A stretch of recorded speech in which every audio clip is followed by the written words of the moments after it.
Hello again, sleepyheads. I'm so glad you've come back to join me tonight. Find your favorite cozy spot, take a deep breath, and let the world outside fade away. In this gentle darkness, I'll be sharing some of the most chilling and mysterious tales to lull you into a dreamy sleep. If you're new here, hit that subscribe button and share where you're listening from. I love connecting with all of you. Now, settle in and let the stories begin. It started with a text in the middle of the night. My phone buzzed at 3:02 in the morning, jolting me awake from a half-remembered dream. The message was from my boss. Just 3 words that made my skin prickle in the darkness.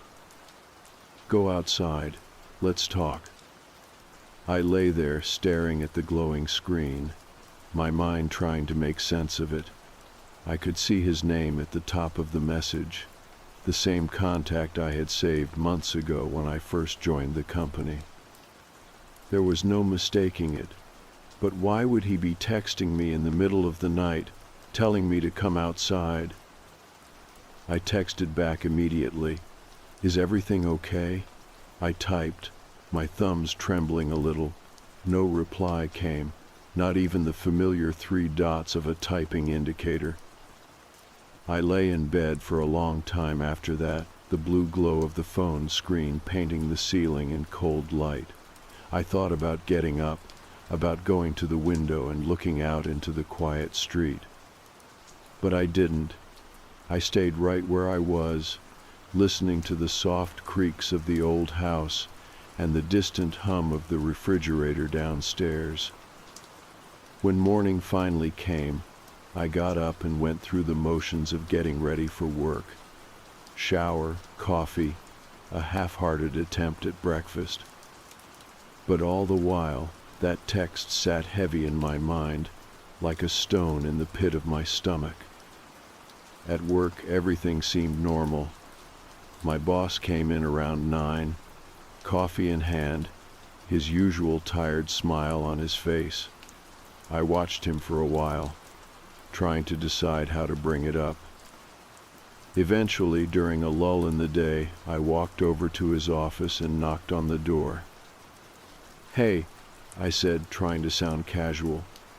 "Did you mean to text me last night? About going outside?" He looked up from his computer, his brow furrowing.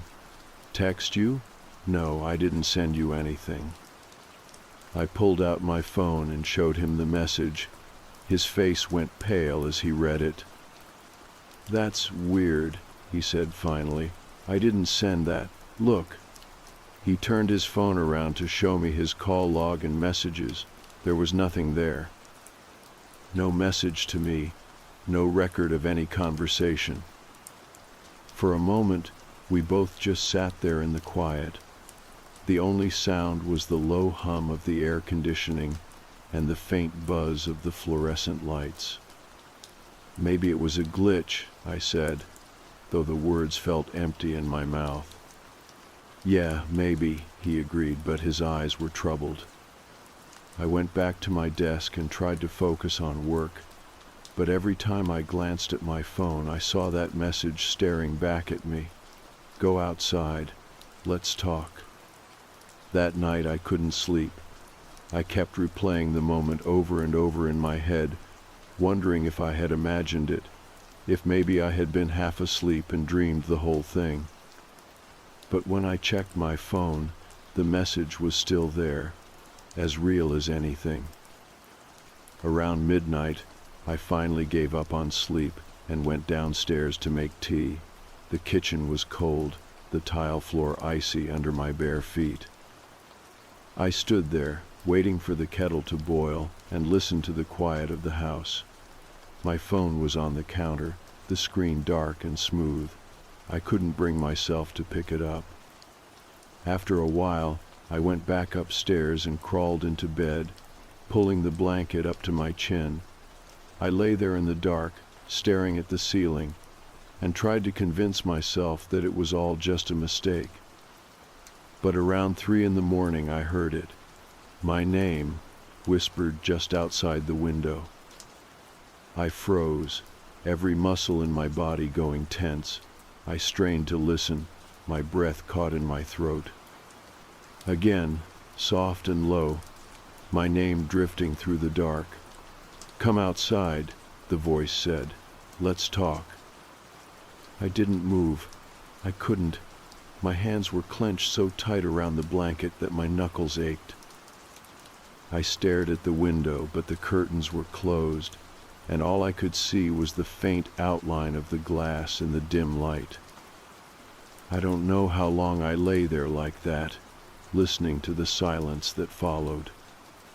Eventually, I must have fallen asleep, because the next thing I remember is waking up to the pale light of dawn creeping through the curtains. I got up slowly, my whole body stiff. I went to the window and pulled back the curtain just enough to see outside. The street was empty, the early morning light painting everything in soft gold. Nothing moved, no sign of anyone standing out there in the night. I made coffee and tried to shake off the feeling of dread that clung to me. I told myself it was just a dream, that I had imagined it because of the text.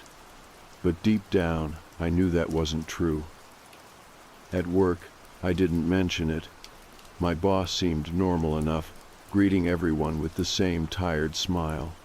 But when our eyes met across the office, I thought I saw something there. A flicker of uncertainty, maybe, or fear. I spent the whole day feeling like I was walking through fog, every sound muffled, every movement slow. My phone stayed in my pocket, but I could feel it there, heavy and cold against my leg. That night, I went to bed early, hoping that if I was asleep before 3, I wouldn't hear it again, but sleep wouldn't come. I lay there in the dark, listening to the soft ticking of the clock on the nightstand and the distant rumble of cars on the main road. At exactly 3:02, my phone buzzed on the nightstand. I didn't want to look. My heart was pounding so hard I thought it might stop. But I reached for it anyway, my fingers trembling. The message was the same. "Go outside. Let's talk." I didn't move. I didn't reply. I just stared at the screen until the letters blurred and my eyes burned.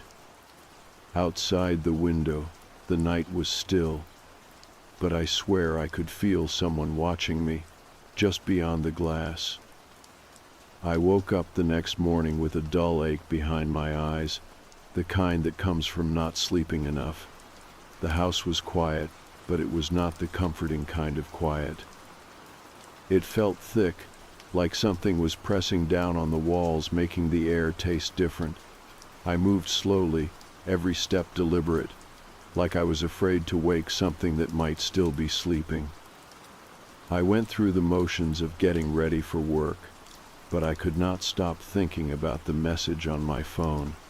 I kept seeing those words over and over, like they had been burned onto the back of my eyelids. "Go outside. Let's talk." My stomach felt tight, and every sound seemed too loud, too sharp. When I got to the office, I tried to act normal. My boss was already there, his tie slightly crooked, a coffee cup steaming on his desk. He looked up when I walked in and gave me a quick smile. But there was something in his eyes that made me pause, a flicker of uncertainty, or maybe just tiredness. "Morning," he said. "Morning," I replied, trying to keep my voice even. I sat down at my desk and opened my laptop, but I could not focus. My mind kept drifting back to the text, to the voice outside my window. I kept telling myself it had to be a coincidence, a glitch, or some kind of prank. But no matter how many times I repeated it in my head, I did not believe it. Around mid-morning, I decided to check my phone again. The message was still there, as clear as it had been in the middle of the night. I stared at it for a long time, trying to make sense of it. I even checked the number again, hoping maybe it had been spoofed somehow. But it was his number, no doubt. I thought about talking to him, about showing him the message again, but I could not bring myself to do it. I did not want to see that look in his eyes again, the one that said he was just as confused and scared as I was. Instead, I buried myself in work, forcing my mind to focus on the small, tedious tasks that usually help me feel grounded. But today, it did not work. Every few minutes, I found my eyes drifting to the window, the pale winter light making everything outside look washed out and unreal. At lunch, I went outside to get some air. The wind was cold and sharp, biting at my cheeks and making my eyes water. I stood there for a long time, watching the cars pass by, the people hurrying along the sidewalk. None of them looked at me. None of them seemed to notice the way I kept glancing over my shoulder. When I went back inside, my boss was in the break room, staring out the window with a frown on his face. I hesitated, then walked over. "Did you sleep okay last night?" I asked, trying to sound casual. He turned to look at me, his brow furrowed. "Not really," he admitted. I kept waking up, feeling like there was something I was supposed to remember. I swallowed hard. "Like what?" He shook his head. "I don't know. It's stupid." I wanted to tell him about the voice outside my window, about how I had felt it more than heard it, but the words caught in my throat, and I just nodded instead. The rest of the day passed in a blur. I answered emails, made small talk with coworkers, all the while feeling like I was moving through water. Everything felt muffled and slow. That night, I sat on the couch with the TV on, the sound turned down low. I kept glancing at my phone, half afraid to see another message, half disappointed when it stayed silent. Around midnight, I finally went upstairs to bed. I stood at the window for a long time, staring out into the darkness. The street was empty, the houses across the way dark and quiet. I told myself there was nothing out there, that it was just the wind I had heard the night before. I closed the curtains and crawled into bed, pulling the blanket up to my chin. My heart was beating too fast, and I kept telling myself to breathe, to calm down. But every time I closed my eyes, I saw those words again. "Go outside. Let's talk." I must have drifted off at some point, because I woke up with a start, my mouth dry and my hands clenched into fists. It was 3:02 in the morning again. My phone buzzed once, then went silent.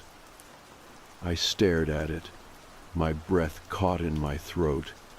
Slowly, I reached for it, my fingers numb. The message was the same. "Go outside. Let's talk." I felt a wave of cold roll through me, my skin prickling with goosebumps. I lay there, frozen, listening to the quiet of the house, the ticking of the clock, the faint hum of the refrigerator downstairs. But underneath it all, there was something else. A low, soft whisper, just outside the window. I squeezed my eyes shut, telling myself it was just the wind, just my mind playing tricks on me. But I knew it wasn't. I knew that voice was real. In the morning I looked like hell. My eyes were red and puffy, my hands shaking as I tried to drink my coffee. My boss avoided my gaze when I came in, his face pale and drawn. I wanted to ask him about it, to tell him about the voice, but I could not find the words. Instead, I just sat there, the weight of the unspoken hanging heavy between us. Later that day, I found a small note on my desk. Just a scrap of paper, folded once. No name, no signature. I unfolded it slowly, my hands trembling. The words were simple, "You know me." I stared at it for a long time, my heart thudding in my chest. I did not know who had written it, but I knew they were right. The note stayed in my pocket all day. I kept touching it, checking to make sure it was still there, as if it might vanish and take the whole strange experience with it. The words on the paper were simple, but they echoed in my mind with a weight that felt disproportionate to their size. "You know me." I did not know who had written it, but the certainty in the statement was unsettling. At work, I tried to act normal, but I was distracted. Every time my phone buzzed, I jumped. I kept glancing at my boss, wondering if he was watching me, if he knew something he wasn't saying. But he seemed as tired and distracted as I felt. We exchanged polite greetings, but there was a distance between us that hadn't been there before. I considered showing him the note, but I hesitated. What if he thought I was losing my mind? What if he was involved somehow? The uncertainty was paralyzing. I decided to keep it to myself, at least for now. That night, I couldn't sleep. I lay in bed, staring at the ceiling, listening to the creaks and groans of the house settling. Every sound seemed amplified in the darkness. I kept checking my phone, half expecting another message, but it remained silent. Around 3 in the morning, I heard a noise outside my window, a soft tapping, like someone gently knocking on the glass. I froze, my heart pounding in my chest. I didn't move, didn't breathe. The tapping continued, steady and deliberate. I wanted to look, to see who or what was out there, but I was afraid. I pulled the covers over my head and lay there, trembling, until the sound stopped. Eventually, exhaustion overtook fear, and I drifted into a restless sleep. The next morning, I checked the window. There were no marks, no signs that anyone had been there. I told myself it was just a branch, the wind, my imagination, but I didn't believe it. At work, I was on edge. I kept expecting something to happen, for someone to say something that would make sense of the strange events. But the day passed uneventfully. My boss was quiet, focused on his work. I tried to do the same, but my mind kept drifting. During my lunch break, I stepped outside for some fresh air. The sky was overcast, the air cool and damp. I walked around the block, trying to clear my head. As I turned the corner, I saw a figure standing across the street, watching me. I couldn't make out any details, but something about the posture, the stillness, was unsettling. I stopped, staring back. The figure didn't move. I took a step forward, and it turned and walked away, disappearing around the corner. I hesitated, then followed, but when I reached the spot, the street was empty. I returned to the office, shaken. I didn't mention it to anyone. What could I say? That I was being followed by a shadow, that I was receiving messages from someone who didn't exist. I felt like I was losing my grip on reality. That night, I decided to confront whatever was happening. I set my phone on the nightstand and left the curtains open. I sat in a chair by the window, waiting. The hours passed slowly. The street outside was quiet, the occasional car passing by. At exactly 3 in the morning, my phone buzzed. I picked it up, my hands trembling. The message was the same. "Go outside, let's talk." I stood up, heart pounding, and walked to the front door. I hesitated, hand on the doorknob. I didn't know what I was expecting to find, but I knew I had to face it. I opened the door and stepped outside. The street was empty, the air was still, the silence heavy. I looked around, searching for any sign of movement, but there was nothing. I took a few steps forward, then stopped. "Hello?" I called out. My voice sounded small and uncertain. There was no response. I turned to go back inside, but something caught my eye. A piece of paper pinned to the door. I reached out and took it, unfolding it carefully. The message was short: "You're not alone." I stood there staring at the words, a chill running down my spine. I didn't know what it meant, but I knew it was true. Whatever was happening, I wasn't alone. I went back inside and locked the door. I sat down, the note in my hand, and tried to make sense of it all. The messages, the voice, the figure on the street. It felt like a puzzle, but I didn't have all the pieces. I thought about my boss, about the confusion on his face when I showed him the first message. Was he part of this, or was he a victim too? I didn't know.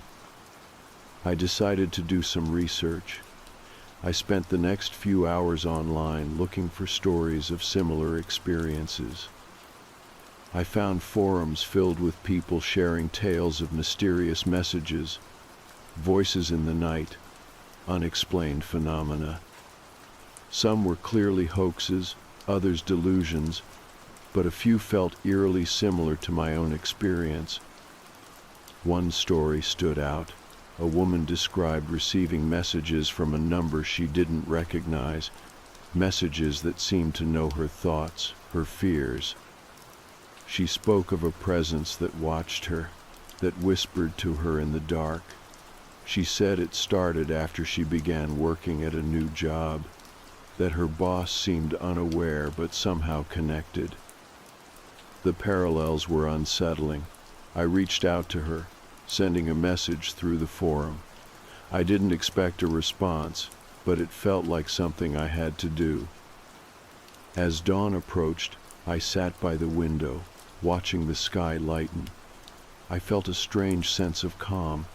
I didn't have answers, but I wasn't alone. Someone else had experienced this. Maybe together, we could find the truth. I didn't know what the next message would say, or what the voice would whisper next, but I was ready to listen. The day after I sent that message on the forum, I kept checking my phone for a response, but nothing came. I tried to tell myself it was fine, that maybe she just hadn't seen it yet. But deep down I felt that same cold knot of dread in my stomach, the sense that something was moving just out of sight. At work, everything was normal on the surface. My boss was his usual self, focused and polite, but I noticed he kept glancing at me when he thought I wasn't looking. Little flickers of worry, or maybe recognition. I couldn't tell anymore. Around midday, I decided to take a walk outside to clear my head. The air was crisp and smelled faintly of wet earth, the kind of smell that always reminded me of childhood. I walked slowly, my hands in my pockets, trying to shake off the feeling that something was following me. Every time I turned a corner, I half expected to see that figure again, standing just beyond the edge of my vision. When I got back to the office, there was a small envelope on my desk, no name, no return address. I looked around, but no one seemed to be paying attention. My heart was beating fast as I picked it up and slipped it into my bag. I waited until I got home that evening to open it. I sat at the kitchen table, the envelope heavy in my hand. When I finally tore it open, I found a single piece of paper inside, folded once. It was a printout of one of my social media posts from years ago, a photo I had taken at the beach, the sun setting behind me, my hair tangled from the wind. It was a happy memory, a moment of peace. But across the photo, in dark ink, someone had written, "I was there." I stared at the words, my hands trembling. My first instinct was to think it was a joke, some twisted prank by someone who knew me well enough to dig through my past. But the more I thought about it, the less sure I felt. There was something personal in the way it was written, something that made my skin crawl. That night, I couldn't sleep. I lay in bed, the photo on the nightstand beside me, and listened to the house settle around me. Every creak and sigh felt amplified, like the walls were whispering secrets I couldn't quite hear. Around 3 a.m, my phone buzzed again. My breath caught in my throat as I picked it up, already knowing what I would see. "Go outside. Let's talk." I sat there for a long time, the message burning into my eyes. Part of me wanted to get up, to open the door and end this once and for all, but I couldn't. My legs felt like they were filled with lead, my body frozen in place. I finally set the phone down and pulled the blanket up to my chin, telling myself I would deal with it in the morning. But morning came, and I still didn't know what to do. I went to work as usual, trying to act like everything was fine. My boss greeted me with a tired smile, his eyes shadowed like he hadn't slept either. We worked side by side, but the silence between us felt heavy, like there was something neither of us was willing to say. I thought about asking him again, about the messages in the voice outside my window. But every time I opened my mouth, the words died in my throat.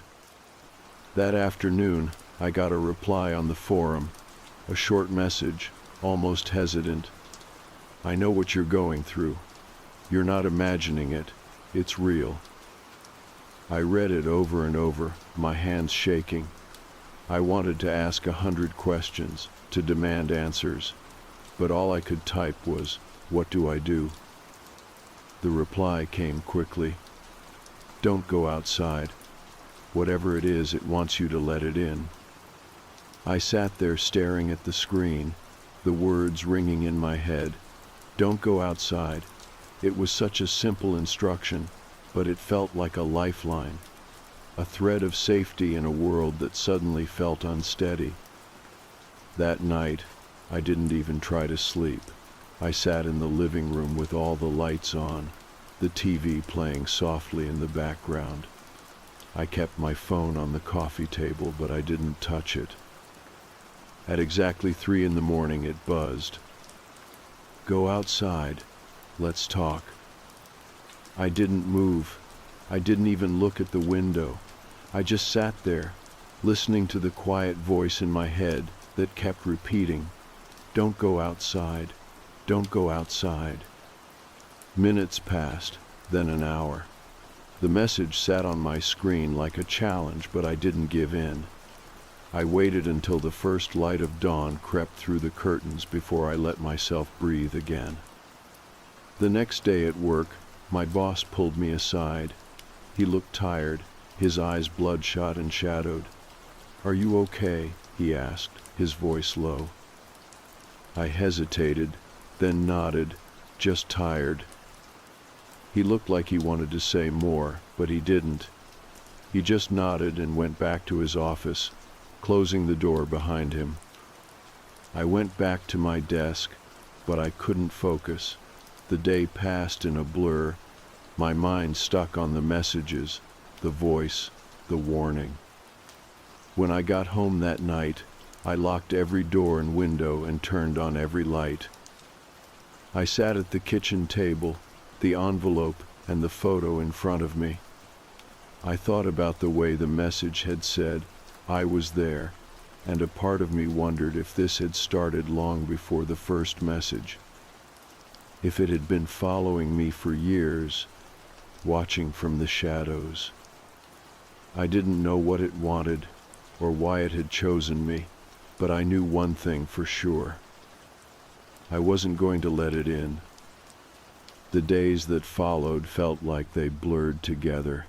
Everything outside of work and my house became a kind of static, like the world was moving on without me, and I was stuck in a slow motion loop.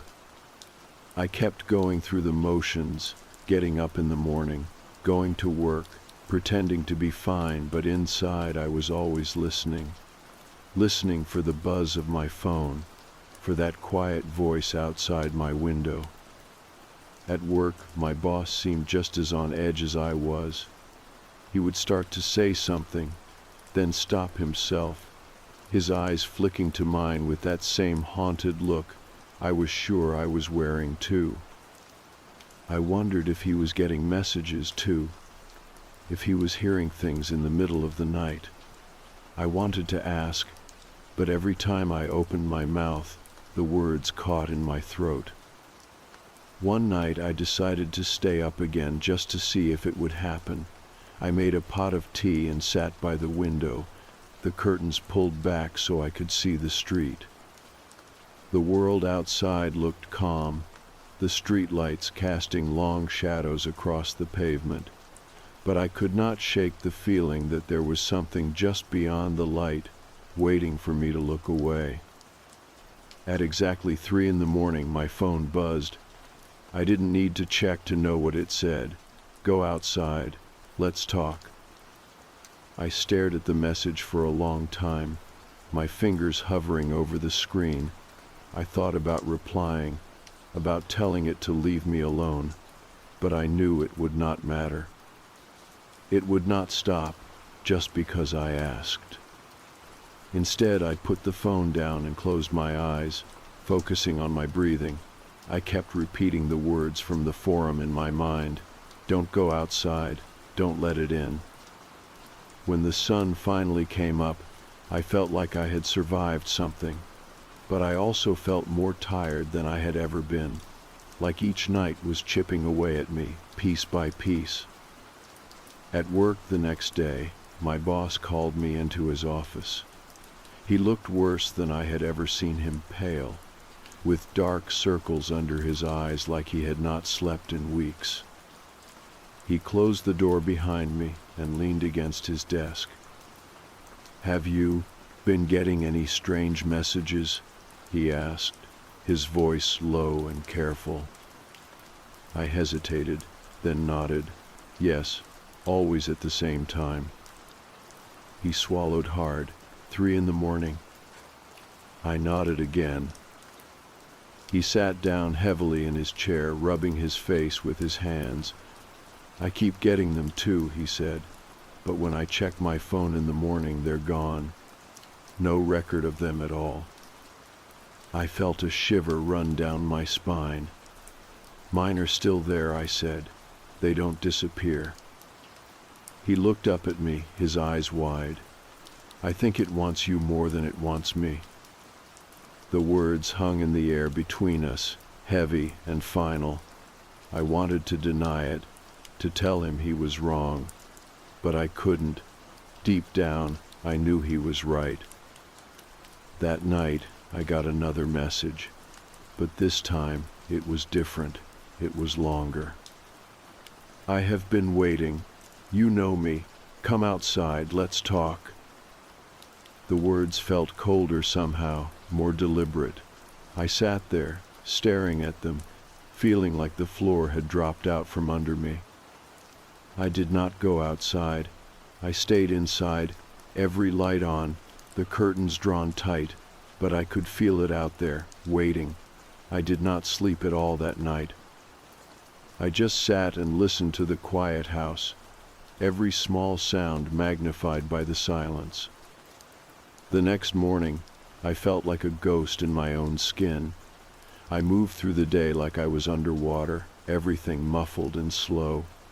My boss avoided my eyes, and I did not try to force the conversation.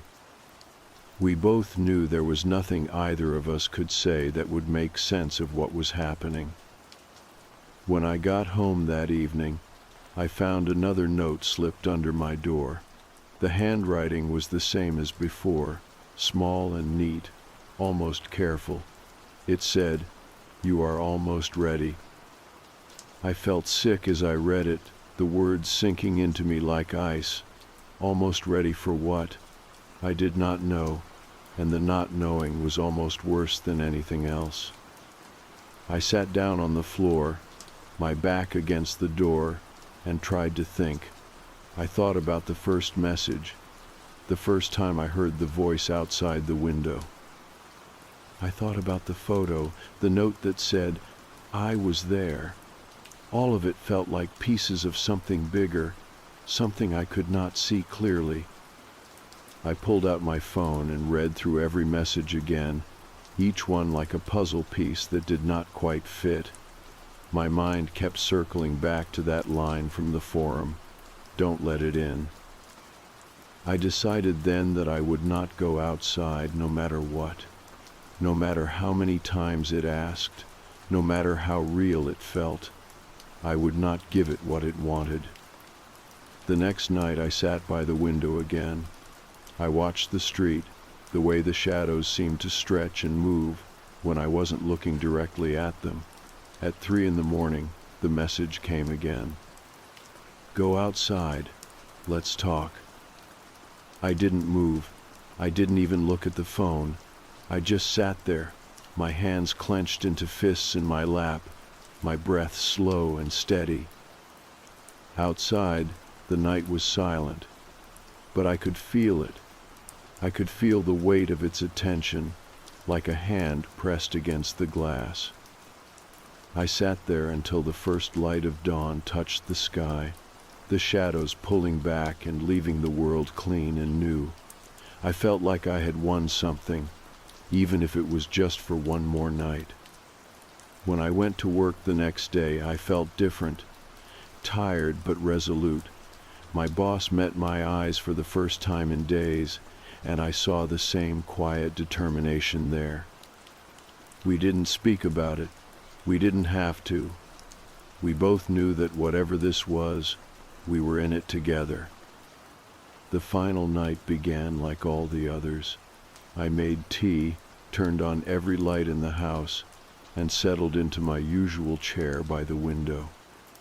My phone lay face down on the coffee table, the weight of it like an unspoken question in the quiet room. I watched the street, the way the shadows played under the soft glow of the lampposts. Everything looked so normal, so ordinary, but the stillness felt charged with something I could not name. I thought about all the nights that had come before, each one a test of my resolve. I thought about the messages, the notes, the voice outside my window. I thought about my boss and the look in his eyes that told me he understood more than either of us wanted to admit. And I thought about that line I had read on the forum, the one that had become my mantra. "Don't let it in." At exactly 3 a.m, my phone buzzed once. I did not pick it up. I did not need to.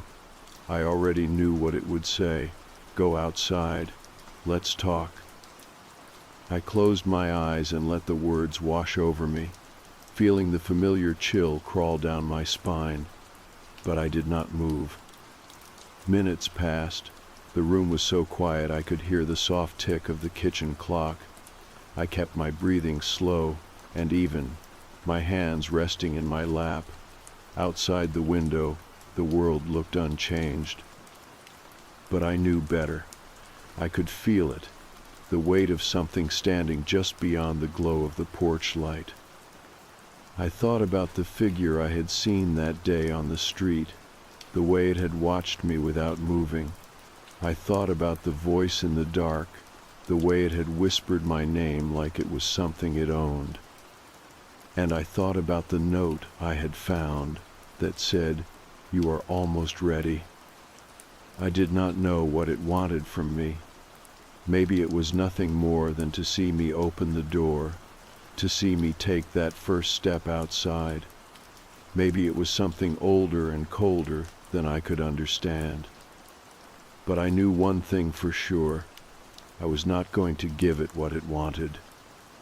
I sat there until the first light of dawn turned the sky a soft, pale gold. The message was still on my phone, the screen dark and silent.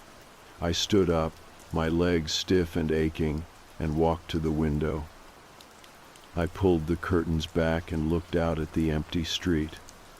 The world looked so peaceful in the early morning light, and for a moment I let myself believe that it was over, that whatever it was, it had given up. I turned away and went to wake my son. He was still sleeping, his small body curled under the blankets. I brushed a strand of hair from his forehead and kissed his cheek. The normalcy of it grounded me, reminded me of who I was and what I was fighting for. At work, my boss caught my eye as I walked in. He looked better, the shadows under his eyes not as dark as they had been.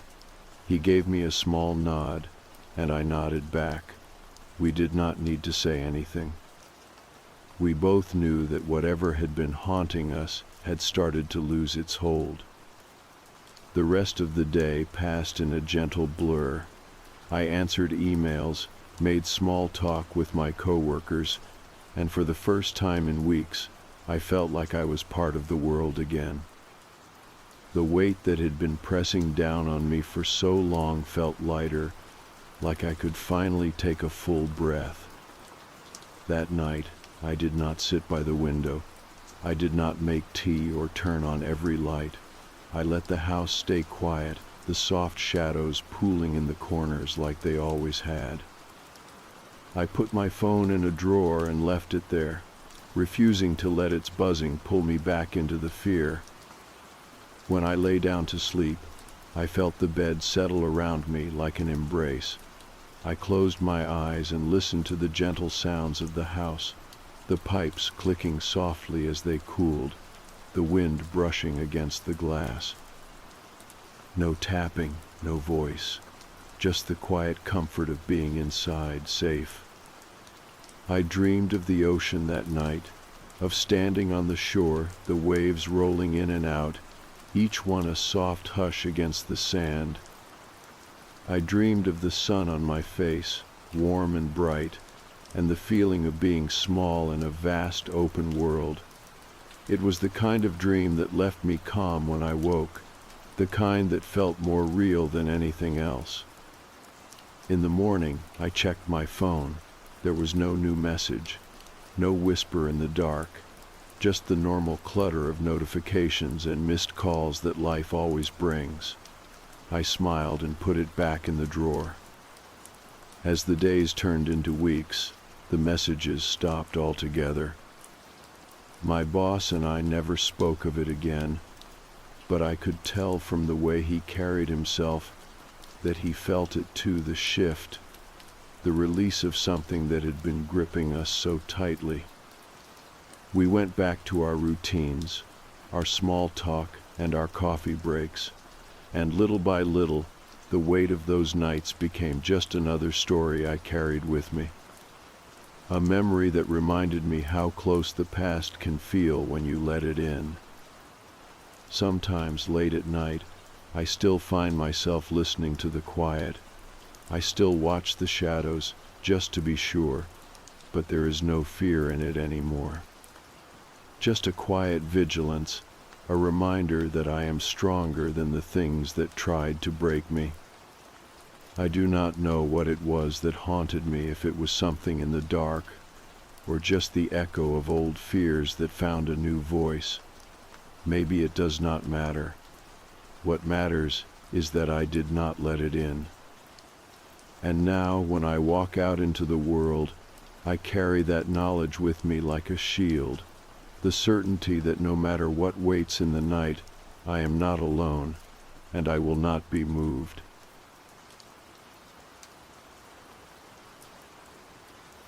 This is going to sound fake. I know that. If I were reading this, I'd think someone was messing around or making up office creepypasta. But I'm not here to impress anyone. I'm writing this down because I need to get it out of my head. Like if I don't document it, it'll keep slipping, like it already has. I work in one of those bleak mid-size offices you only see in the back corners of cities. Not downtown, not flashy, just 3 floors of beige hallways and break rooms that smell like burnt coffee and anxiety. We process insurance claims, that's all. I've been here for 5 years. Same cubicle, same terrible chair, same 4 co-workers in my row. We never switch desks. You know how some offices do that hot desk thing where you float around? We're not like that. Everything's fixed. So when I say there was a guy in the cubicle next to me, I mean that literally. He was always there. Always. His name was Jim. I didn't know his last name. I don't think anyone did. He was the quiet type, nodded when you said hi. Didn't join in on office birthdays or bagel Fridays, but he wasn't rude. He always wore a red tie. Not bright red, more like that faded maroon color. Same one every day. I think he must have had 5 of the same tie. It became kind of his thing. Red tie, brown folder, black coffee, always black, no sugar, no milk. Just poured straight from the break room pot into a chipped white mug that said number 1 something. I could never read the rest because the glaze was cracked. Every morning he got in before me. That's saying something because I'm usually here by 7:15. He'd already be sitting down, typing quietly, face blank, screens already lit. I asked him once how early he got in, and he just shrugged. Said he liked the quiet before the phones started ringing. And then yesterday, he was gone. I didn't think much of it at first. People take sick days. But something about the silence from his cubicle felt different, wrong somehow, like the shape of the room had changed. It's hard to explain. The kind of quiet that feels deliberate. At 10:30, I asked Janice, she sits 2 rows behind me, if she'd seen Jim this morning. She blinked at me like I'd asked her if she believed in ghosts. "Who?" she said. "Jim," I repeated. "Cubicle to the right of mine, red tie, quiet guy." She tilted her head like she was trying to place it, then shook her head. "I think you mean Rick. You sit next to Rick." I laughed a little, waiting for her to smile. She didn't, and she was dead serious. "There is no Rick in our row. There has never been a Rick." I got up and walked the floor, asked 2 more people. Same thing, blank stares. One guy said, "Are you thinking of someone from another floor?" I told him I'd sat next to Jim for 5 years, that we started around the same time, that we shared a desktop printer, that Jim once let me borrow his space heater in the winter when the vents were busted.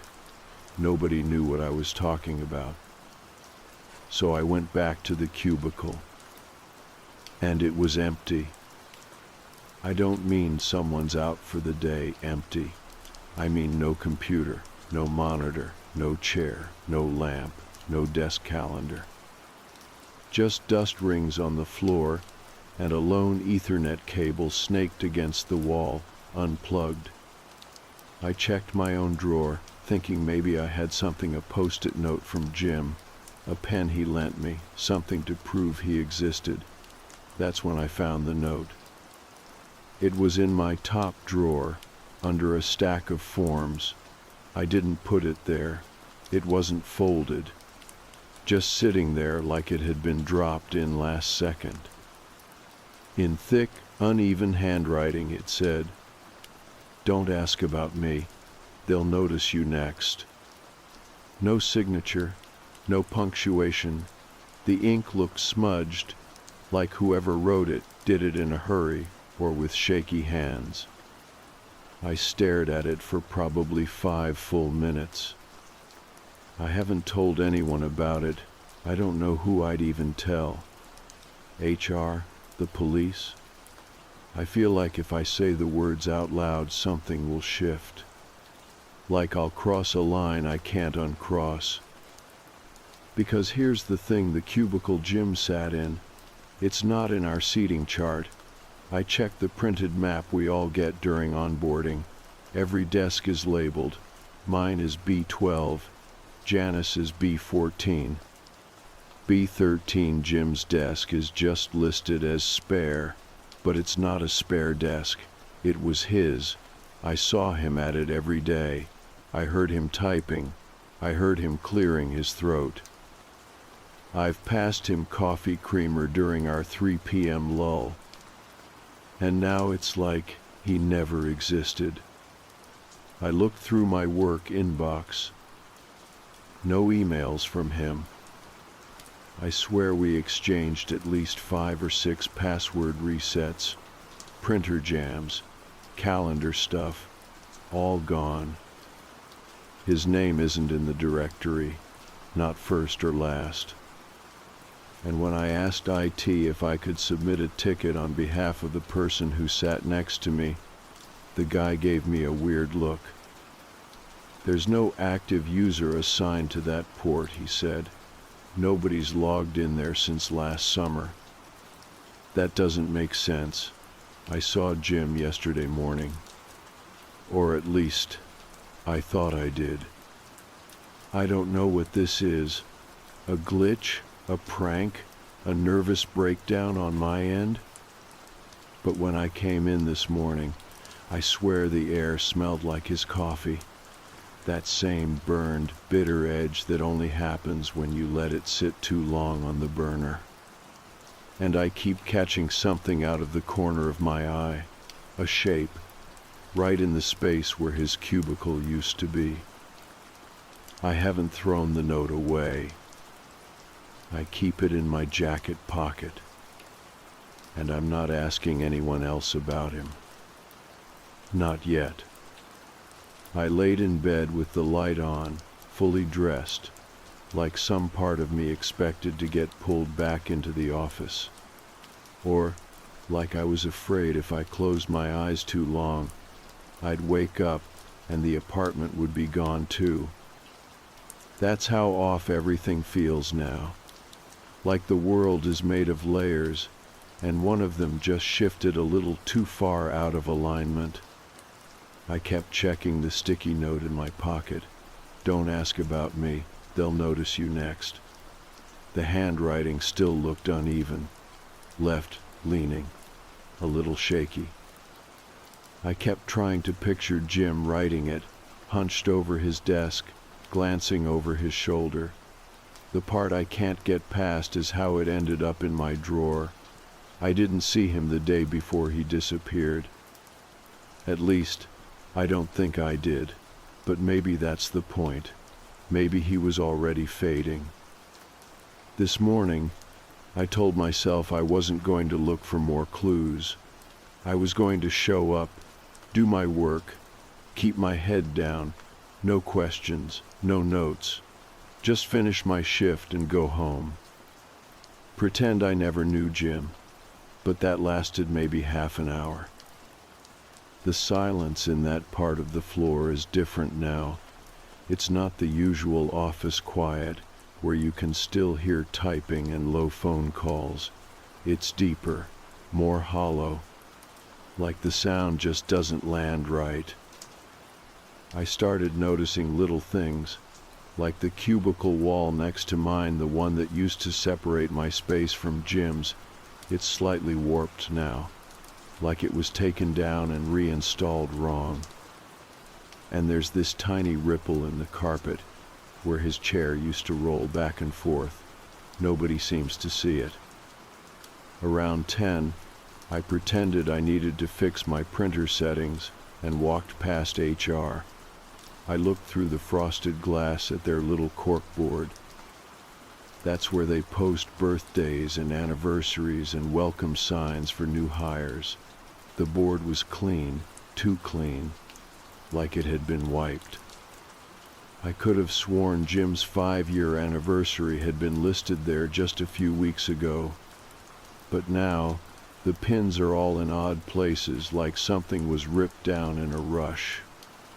I didn't go inside. I was too scared someone would see me looking, and I don't know what I'd say if they asked what I was looking for. Back at my desk, I opened our internal directory again, typed Jim into the employee search.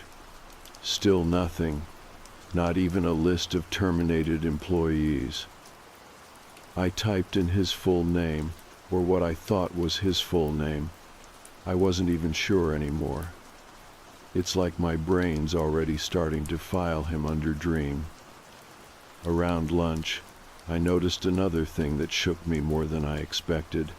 There's a coat rack at the end of our row. It's built into the wall. Kind of an ugly thing, beige metal. 3 hooks, never fully straight. Every day, Jim used to hang his coat there. Same charcoal jacket, a little too tight in the shoulders. I know, because it used to brush against mine when we both arrived early. Today, the rack was gone. Not empty. Gone. The wall where it used to be was patched and painted over, badly, like someone did it in a rush with the wrong shade of beige. You can still see where the screws used to go, 4 faint holes like pinpricks. When I asked maintenance about it, the guy just looked at me and said, "What rack?" And I swear he meant it. He wasn't being sarcastic. He genuinely didn't know what I was talking about. That's when I started watching other people more closely. Just little things. How they moved through the office. Who they nodded to. What names they dropped in conversation. Most of them avoided the space beside my cubicle completely. They'd circle around it, like it wasn't there. A few glanced at it, confused, like they expected something else. But none of them stopped. Then around 3 in the afternoon I noticed something else. The guy 2 rows down, Marcus, his phone rang. He answered it with his usual claims and billing, Marcus speaking. Then he paused, and I saw it, just for a second. This flicker of confusion in his face. Like he didn't recognize the voice on the other end. He kept nodding, saying, "Uh-huh," but his eyes were scanning the room, like he was looking for someone who wasn't there anymore. Then he hung up, looked around, and his expression was completely blank, like he had already forgotten the call. I waited until he went to the restroom and checked his phone. The display showed no recent calls. That's when I realized it's not just about Jim. Something's spreading. I remembered what the note said. They'll notice you next. I don't know who they are, but I think noticing is the trigger. Like attention feeds whatever this is. The more you remember, the more you ask, the more the edges of reality start to give. I think that's what happened to Jim. He must have known something, or seen someone else disappear, and he tried to hold on to it too long, tried to push back. And the system, the building, the floor, whatever corrected itself. I think this place is erasing people. Not killing. Not relocating. Just removing. And once they're gone, it rearranges itself to fit the new reality. Cubicle layouts shift, calendar entries vanish, even memories start to feel like guesses. I don't know how far this goes, or how many people it's happened to already, but I'm starting to feel it creeping toward me. Little things. My badge glitched at the door this morning. Said access denied for half a second before unlocking. My nameplate was crooked when I got in. I never leave it like that. And just now, as I was finishing this, the sticky note is missing from my pocket. I didn't drop it. I checked the floor. I checked my jacket. Gone.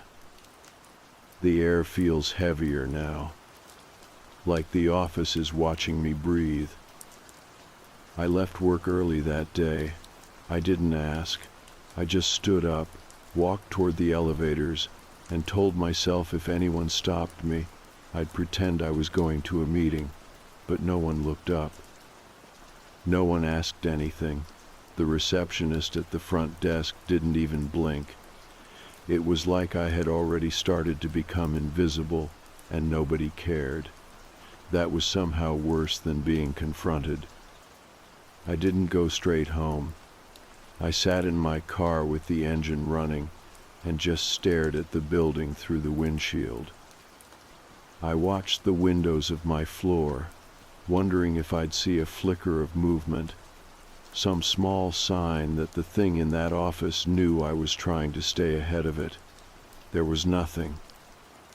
The weird part was, even though I should have been panicking, my head felt blank, like the fear had turned into something heavier, something tired. I didn't want to solve it. I just wanted to survive it. I knew if I went home and started Googling weird memory gaps or workplace disappearances, it would all unravel faster. So I made myself stop, just tried to breathe. I drove to a diner on the edge of town and sat there with a coffee for 2 hours. I watched people come in and out, normal people doing normal things. I felt like I was underwater, watching a world that didn't know it was thinning at the edges. When I finally went home, I checked everything in my apartment.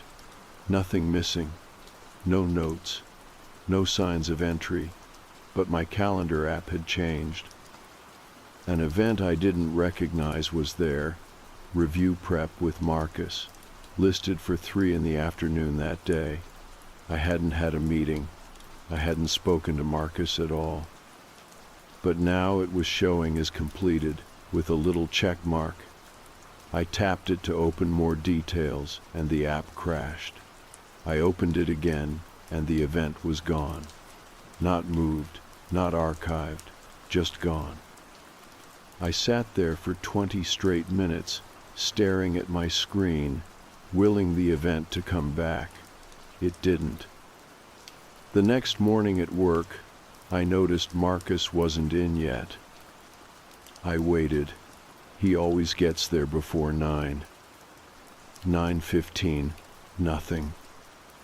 10 o'clock, his desk was empty. But his stuff was still there.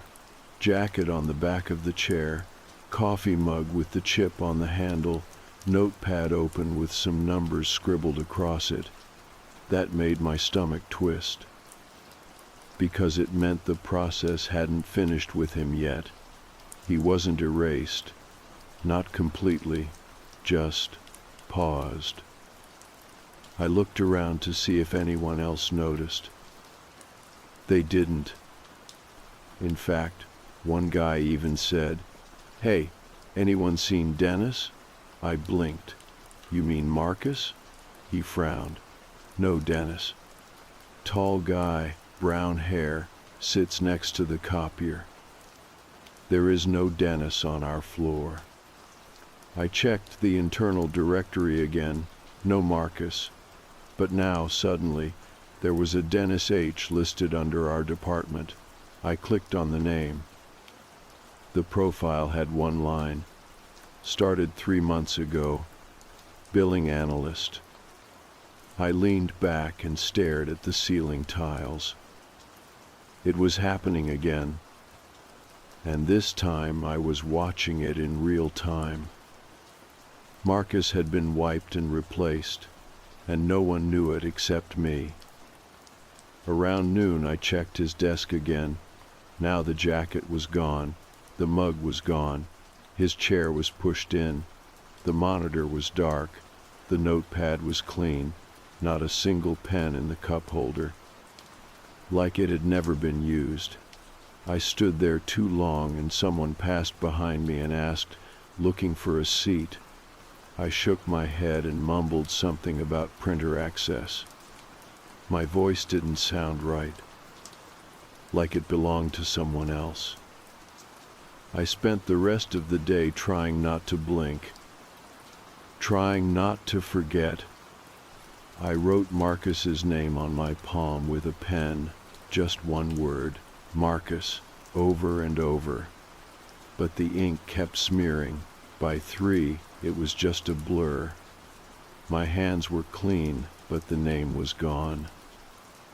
I started to wonder if I had made him up too, if Jim had been the first stage, and Marcus was the second, and I was next. At 4:30, I heard a whisper. Not in my ear, not behind me, from inside the cubicle where Jim used to sit. It was faint, barely more than breath, but it said my name. Not loud, not urgent, just present. I didn't move. I stared at my screen and held still like a kid hiding from something in the dark. The whisper didn't come again, but the temperature dropped, just slightly, like a cold breath had passed through that space. I left exactly on time. Not early, not late, just at 5 o'clock sharp.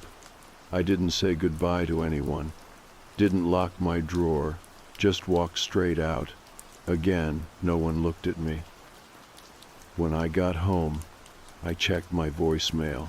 1 missed call. Unknown number. The message was 2 seconds long. No words. Just the sound of quiet breathing. Not heavy, not threatening, just there.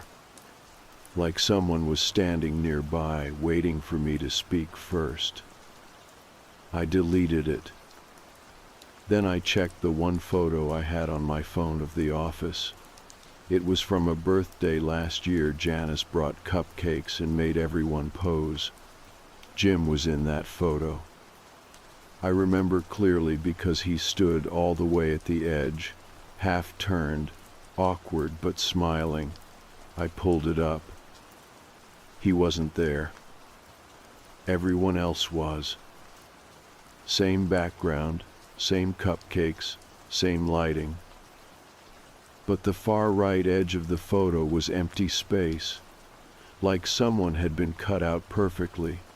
No glitch, no blur, just a clean absence, as if the space had always been like that.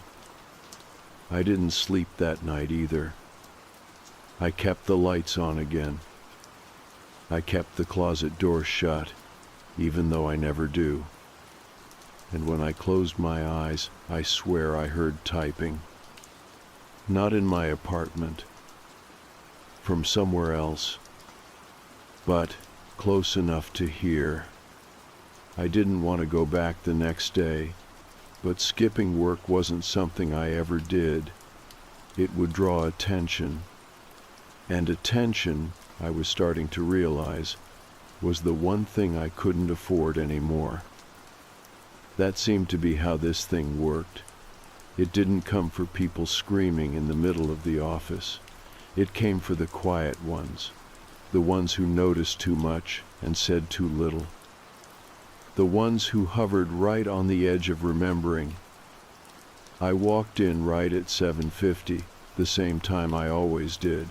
The elevator was empty. The hallway smelled the same stale coffee, carpet glue, and printer ink. Nothing looked different at first.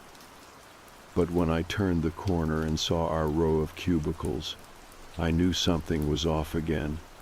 The lighting was colder, maybe not visibly dimmer, but it felt harsher, like someone had replaced the bulbs with copies that weren't quite right. The color was just a little too flat. My desk was untouched. That's what scared me the most. Everything was exactly the way I had left it. Keyboard tilted slightly, second monitor unplugged because it kept shorting out. But I noticed something strange under the edge of my desk. The carpet was cleaner than the rest, a perfect rectangle of newer fibers, like something had been sitting there until recently. A chair, maybe, or a bag. I checked under the desk and felt around, even though I already knew nothing would be there. At 9:15 the phones started ringing, but only some of them.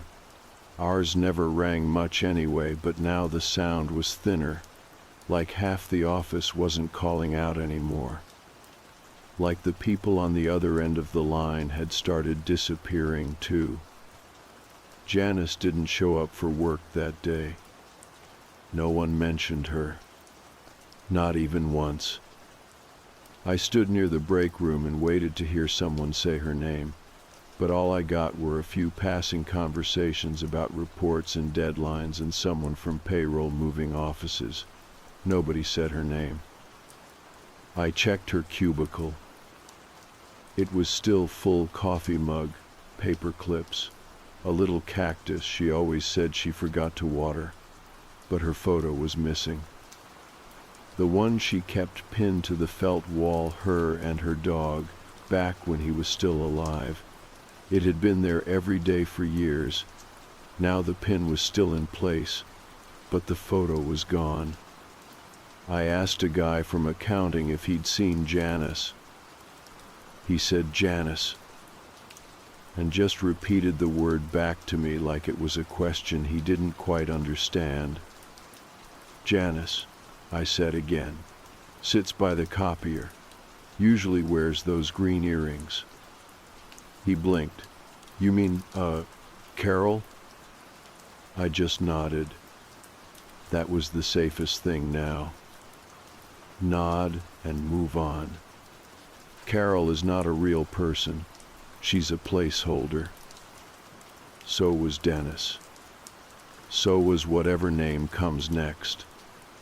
I went back to my desk and started writing everything down by hand. No typing, no emails, just a notebook. I wrote Jim's name, then Marcus, then Janice. I wrote down everything I could remember about each one, the way Jim's chair used to squeak when he leaned back, the gum Marcus used to chew even though it was against policy, the little hum Janice made when she was focusing, not a song, just a low sound in her throat, barely audible. I filled 6 pages. I kept the notebook in my coat pocket. Not my drawer, not my locker, on me. At 12:30, the cafeteria was quiet. Usually there's some noise trays, microwaves, the hiss of the coffee machine. But today it felt like walking into a rehearsal space after everyone packed up. The vending machines were lit, but not humming. There was a sandwich in one of the racks that looked familiar, like the same one that had been there the day before, and maybe the day before that. I sat down with my packed lunch, which I hadn't packed. That part messed with me more than I want to admit. I didn't bring anything from home that morning. But at noon, there was a plastic container in my bag. Turkey sandwich, mustard, exactly the way I used to make it when I still cared enough to prep lunches. But I hadn't made this one, not recently. The bread was too dry, like it had been sitting in a fridge for a while. I didn't eat it. I threw it in the trash and walked out. When I got back to my desk, The cactus from Janice's cubicle was now on mine. No one saw it happen. No one else noticed. It was just there. Same chipped pot, same slightly tilted soil, same faint scent of decay. I didn't touch it. I didn't move it. I just wrote down another note in my book. The more I write, the more I remember. That's the only thing I've found that works. Everything digital gets wiped. My phone camera stopped working this morning. Not broken. It just won't open the app. The memory fills up, then empties itself. Even my contacts are starting to shift. Names I don't recognize, people I never met.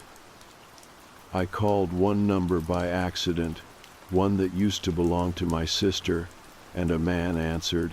Not just any man, a man who knew my name. And when I asked who he was, he said, "You're almost out of order." I hung up. I threw the phone in the trash behind the building. I didn't even watch it fall. I just turned and walked away. I don't know how much time I have. I can feel the edges getting thinner. Words start to stutter when I talk too fast, like the air around me can't keep up. I saw my reflection in the monitor go dim today, not shut off. Just dim, and my reflection didn't blink when I did. I think the building is absorbing us, not the company. The place itself, the cubicles, the walls, the old carpets with their chemical-smelling fibers, it's all part of it. And the ones who ask questions first, they get noticed. And when they get noticed, they go quiet. The lights flickered again this morning, only in our row, just for a second, enough to make the bulbs blink and reset the monitors. I waited for someone to comment, maybe a joke about the building falling apart, but no one said anything. I glanced over at the cubicle across from me and realized it was empty. I used to know who sat there. The name's on the tip of my tongue, but when I try to focus on it, it slips sideways like a word in a dream. I remember the person's laugh, that's all. A short, sharp sound like they were always halfway to choking on it. But their desk is gone now. Not just empty gone. The cubicle wall is there, but the inside is bare. Carpet flattened, cable unplugged, nothing to mark anyone was ever there. The cactus moved again. It's on my desk now, not just next to the monitor, right in front of the keyboard, sitting like a warning or a placeholder. I tried to move it once, just to push it to the side, but my hand froze halfway there. My fingers curled without touching it. I can't explain why. It's like something in my body refused. I spent most of the morning avoiding eye contact with anyone. There are fewer people now. The floor used to feel comfortably busy. That low drone of typing, phone calls, the occasional throat clear or laugh. Now it's hollow. Every noise feels isolated. Every conversation feels like the last one of the day. Around 10:30, I went looking for old files. There's a storage room near the copy center. Hardly anyone uses it anymore since everything went digital. But I remembered that HR used to keep backup records in there. I pretended I was looking for toner and slipped inside. It was cold, colder than I expected, like the air hadn't moved in weeks. Dust layered across the shelves, boxes lined up neatly but unlabeled. I started flipping through them. Most were filled with outdated training binders and payroll slips from more than a decade ago. But in the back, under a stack of discarded nameplates, I found a folder. No name. Just a deep scratch across the cover like it had been dragged against concrete. Inside were printouts of ID photos, all black and white, all slightly out of focus, dozens of them, some familiar, some not. I recognized Jim, I recognized Marcus, I even saw Janice, her head turned slightly to the side like the camera caught her off guard. At the bottom of the stack was a single page of typed notes. I copied it into my notebook word for word. I don't know why. Maybe because I knew it wouldn't last if I didn't. The page said, Stage 4 initiated, memory saturation confirmed, targets reverting to placeholders, primary observer still active, proceed with caution, system compensating. That was all. No names, no signature, just those lines, like someone had been tracking this from the beginning. I didn't hear anyone come in, but when I looked up, the door was closing. I left the room without checking the hallway, just walked back to my desk, sat down and stared at the cactus. It looked different, like it had grown, just slightly. The base was wider. A small crack in the pot hadn't been there before. I checked my email. Nothing, no meetings, no assignments. Just one flagged message that read, Reminder, your orientation is scheduled for tomorrow. That makes no sense. I have worked here for 5 years. There is no orientation. Not for me. I clicked the message. It was empty. Just white space. Then the screen blinked and the email was gone. That afternoon, someone new sat in the cubicle next to me. I didn't hear them arrive. Just looked up and they were there. Young, maybe late 20s, plain dress shirt, no jacket, clean face, no expression, typing steadily, no hesitation. I leaned over slowly, trying not to seem obvious. Hey, I said. The person looked up, not startled, just mildly curious. Do you know who was here before you? They tilted their head. I've always been here. They smiled, but their eyes didn't match the smile. Something in their face didn't move right. What's your name? I asked. They paused, then said, I'm Jim. I didn't respond. I just stared at them until they turned back to their screen. That wasn't Jim. It wasn't even close. But the name was the right one, the first one I remembered disappearing. This thing, whatever it is, it's starting to recycle, filling spaces with something close enough to pass until no one questions it, replacing memory with suggestion, swapping people with placeholders. I don't think I have much time left. I can feel the edges starting to blur. The words on this page look slightly off, not the spelling, the letters themselves, like the font is subtly changing, one letter at a time. Like it's trying to convince me I made them up. Tomorrow's the day, I think. Orientation. That's what the message said. I don't know what that means. But I think it's the end, or the start of something worse. I got up early this morning, not because I had to. I didn't sleep. I haven't, really, in days, not in the way that counts. I keep drifting off for seconds at a time, long blinks where the room looks different when my eyes open. My bedroom ceiling creaks like something's breathing behind it. I leave the lights on now, not because I'm scared of the dark, but because I'm afraid of waking up and not recognizing the shape of things anymore. When I stepped outside, the sky looked thinner than usual.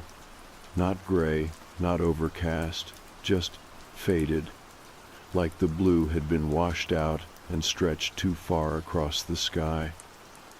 It reminded me of the old computer wallpapers from a decade ago, the ones that looked realistic until you stared too long and noticed they were fake. I stood there for a few minutes, looking up, and I thought, this is what the edge looks like. The office lobby smelled the same. Disinfectant, coffee that had been burning on the warmer since 6 in the morning, paper that had been stored too long in sealed boxes. The security guard nodded at me like he always did, but he didn't say anything. I didn't say anything either. I don't think his name exists anymore. I know it used to, but it's gone now. Not on his badge, not in my head, just gone. When I got to my floor, I walked past the desk where Janice used to sit. Now it belongs to someone else. A man in a navy sweater with no name tag. He doesn't look up. He types steadily, hands never stopping. I keep walking. The cubicle next to mine is empty again. No chair, no monitor, no cactus. That's how I know it's today. My calendar says orientation, just that word. No time, no details. I didn't add it. I don't know who did, but I'm not going to ignore it. If I have to disappear, I want to see how it happens. At 9:30, the elevator dings. It shouldn't. No one ever comes up to this floor that late. Anyone who works here is already in by then. Anyone who doesn't shouldn't be here. But the door opens, and someone steps out. A man in a gray suit, clean-shaven, maybe in his 40s. I've never seen him before, but he walks like he belongs here. He doesn't look left or right. He walks straight toward me. And when he reaches my cubicle, he doesn't speak. He just places a small white envelope on my keyboard and walks away. I wait until he's gone. Then I open it. Inside is a card, plain, no logo, just one sentence typed neatly in the center. You are ready. I put the card in my notebook. I don't need to pack anything. There's nothing to take with me. I walk down the hallway past rows of cubicles that feel too quiet. I don't hear phones ringing anymore. I don't hear keyboards. Just the sound of the lights buzzing faintly and the air vents clicking on and off. I pass the copier room. The light is off. The smell of toner is strong. Stronger than usual, like the machine has been running non-stop even though no one uses it anymore. I reach the end of the hall. There's a door there now. I've never seen it before. It's painted the same color as the walls that washed out beige that's supposed to look clean but always feels a little sickly. The handle is metal, cool to the touch. I pause, hand hovering just above it. For a second, I think about leaving, just turning around, walking out, and never coming back. But then I hear a voice behind me. It says my name. Not loud, not aggressive, just patient. I don't turn around. I open the door and step through. It's not what I expected. No machines, no control room, no glowing lights or rows of screens. Just a small office, desk, chair, another chair across from it, a single plant in the corner, fluorescent lights overhead, and sitting behind the desk, Jim. Or someone wearing Jim's face. He looks up and smiles. Not forced, not cruel, just calm. "Have a seat," he says. I sit. "You've done well," he says. "You remembered." I want to ask what that means. I want to ask who he is, what this place is, why people vanish, but I don't. Because I already know. It's not about answers. It's about replacement. "You'll be moved to the other side," he says. "You'll sit in the next row, the ones behind the copy room." I nod. He hands me a nameplate. It has a different name on it. Not mine. But it still feels like me. That's how I know I'm ready. I stand, walk back out. Everything feels easier now. Lighter. When I reach my new desk, someone else is already sitting next to it. They look nervous. They glance at me, about to say something. I smile. They smile back. Their name is already fading. And the cactus is back, right where it should be.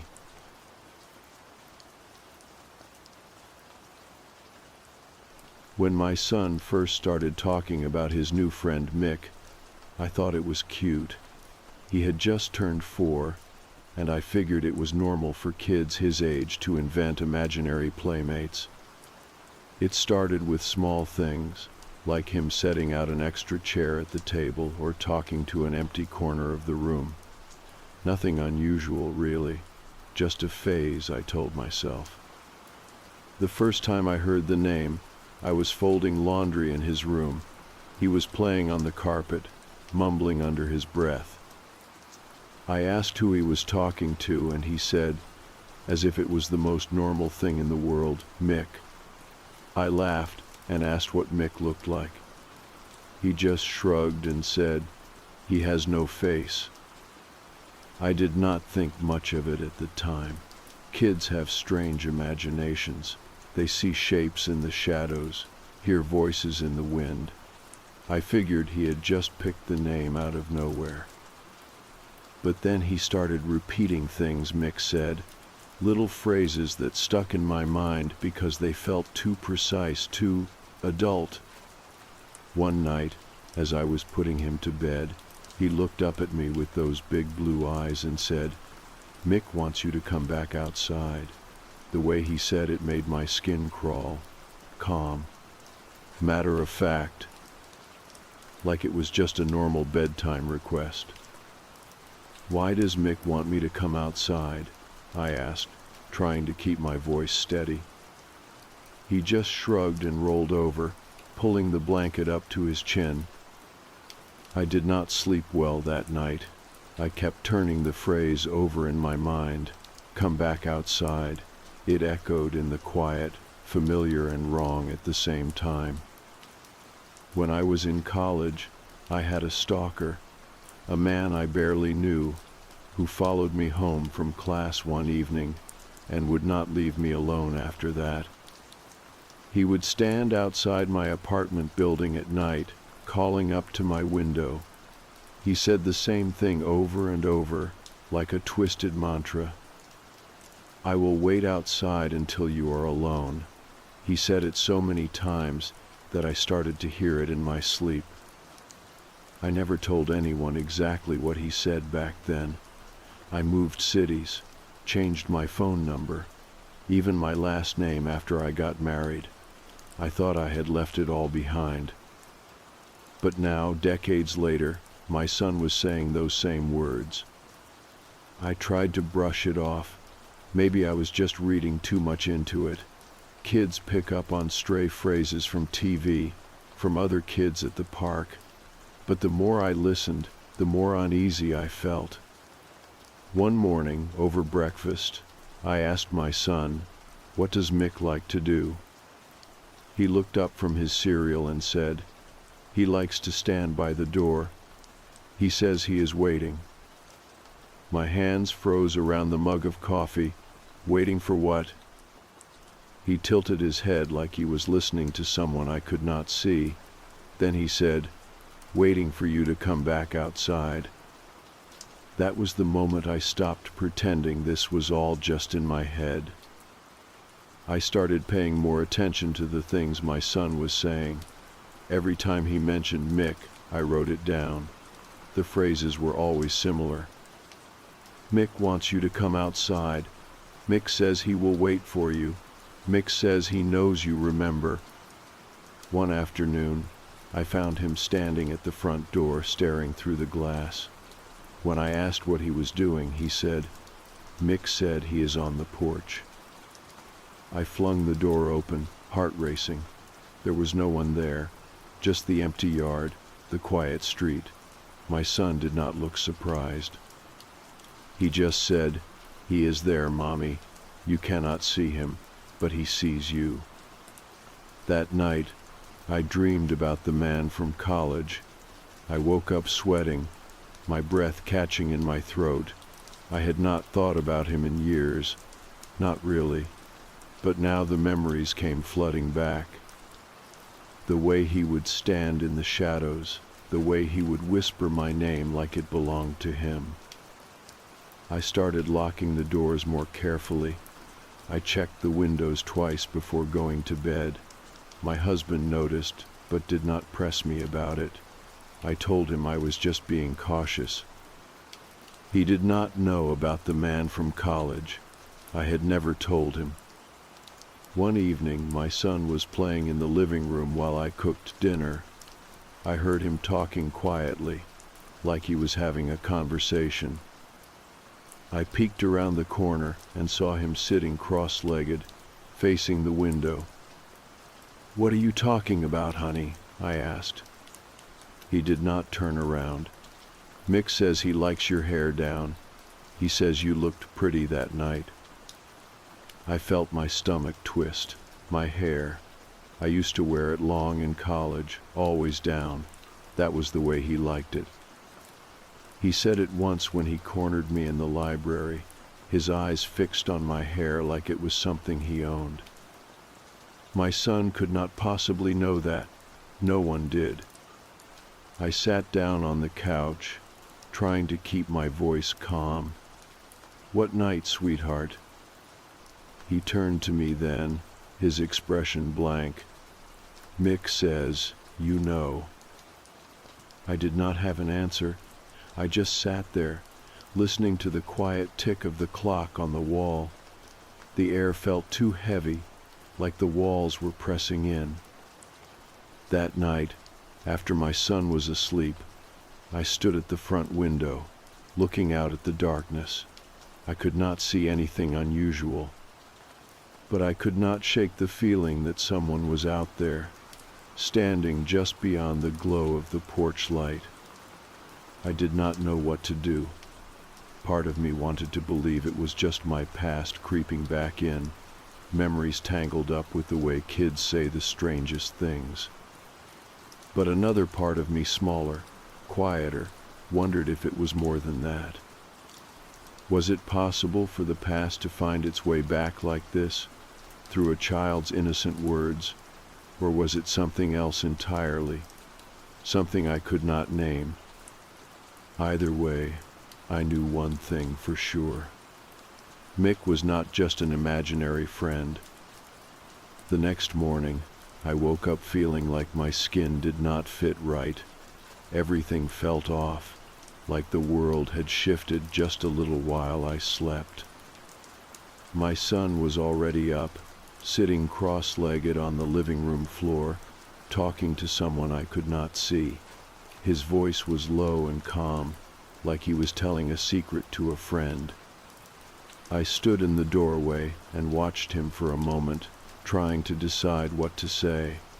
Finally, I asked as casually as I could, "What are you and Mick talking about today, sweetheart?" He turned to look at me, his expression serious in a way that made my stomach tighten. "Mick says he likes the way you always look out the window at night." I felt my breath catch. I had never told my son about that. About how sometimes when I could not sleep, I would stand at the window and stare into the dark, hoping to see nothing and afraid of what I might see. I forced a smile. "Did Mick say anything else?" "He says he is cold," my son said simply. "He says he wants to come inside." I swallowed hard and walked into the kitchen. I needed coffee, something warm and real to hold on to. As I poured my cup, I tried to remind myself that kids say strange things. They pick up bits of conversation, things they hear on the television or in passing, but that phrase, the way he had said it, felt like something else. I spent the rest of the morning trying to keep busy, cleaning and folding laundry, but every time I passed by the living room, I caught my son still talking to that empty space. I could almost imagine Mick standing there, patient and silent, waiting for me to pay attention. By lunchtime, I felt raw and frayed. I sat my son down at the table and asked him gently, "Honey, can you tell me more about Mick? What does he look like?"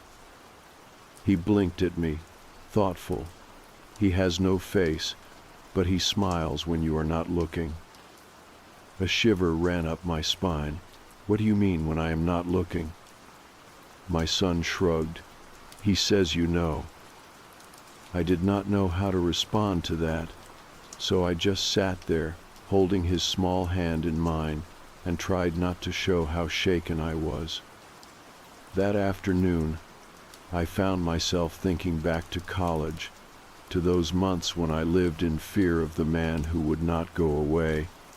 I had almost convinced myself it had not been as bad as I remembered, that maybe I had overreacted, but now, hearing those same words again, I felt all of it rush back like it was yesterday. I decided to call my best friend from college, someone who had been there when it all happened. She answered on the second ring, her voice warm and familiar. "Hey," I said, trying to sound casual. "Do you remember, back then, with him?" She was quiet for a moment. "Of course I do. Why are you bringing it up now?"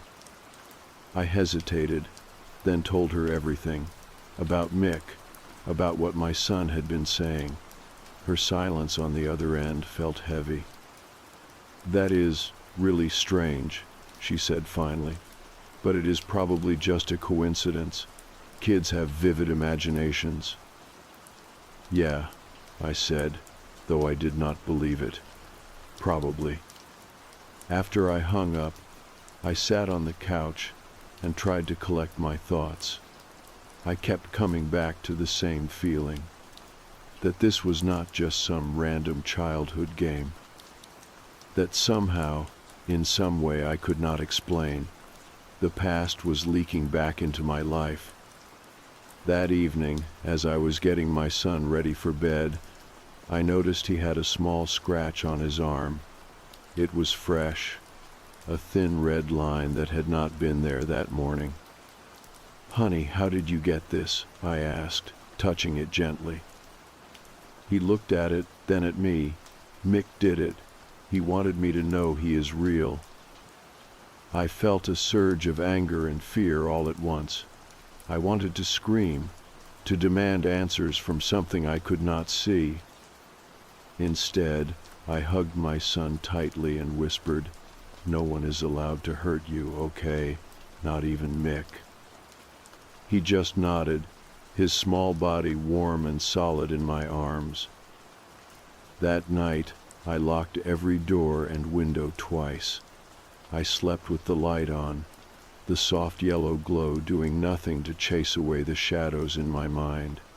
Every sound made me jump. Every creak of the house felt like a footstep. Around 2 in the morning, I woke up and felt sure someone was standing in the hallway. I held my breath, straining to listen, but there was nothing. Just the soft hum of the refrigerator, the distant whir of the heat kicking on. I lay there for hours, staring at the ceiling, waiting for morning. When the sun finally rose, I felt no relief, just exhaustion. I decided to do something I had been avoiding for years. I went into the attic. It was dusty and cold, the air stale and heavy. Old boxes, forgotten furniture, the smell of mothballs and wood rot. I stood there, my flashlight sweeping the corners. Nothing but shadows and memories. But as I turned to go, I noticed something that stopped me cold. In the dust on the floor, there were footprints, small like a child's, and bigger ones beside them. I could not tell how fresh they were, but they were there. I climbed back down, my hands shaking. My son was in the kitchen, eating cereal, his eyes bright and innocent. "Did you go up there?" I asked, trying to keep my voice steady. He shook his head. "No, Mommy, Mick doesn't like the attic." I felt a chill in the center of my chest. I did not know what to think anymore. I wanted to believe it was all in my head, that this was just a phase, a child's imagination mixed up with old fears.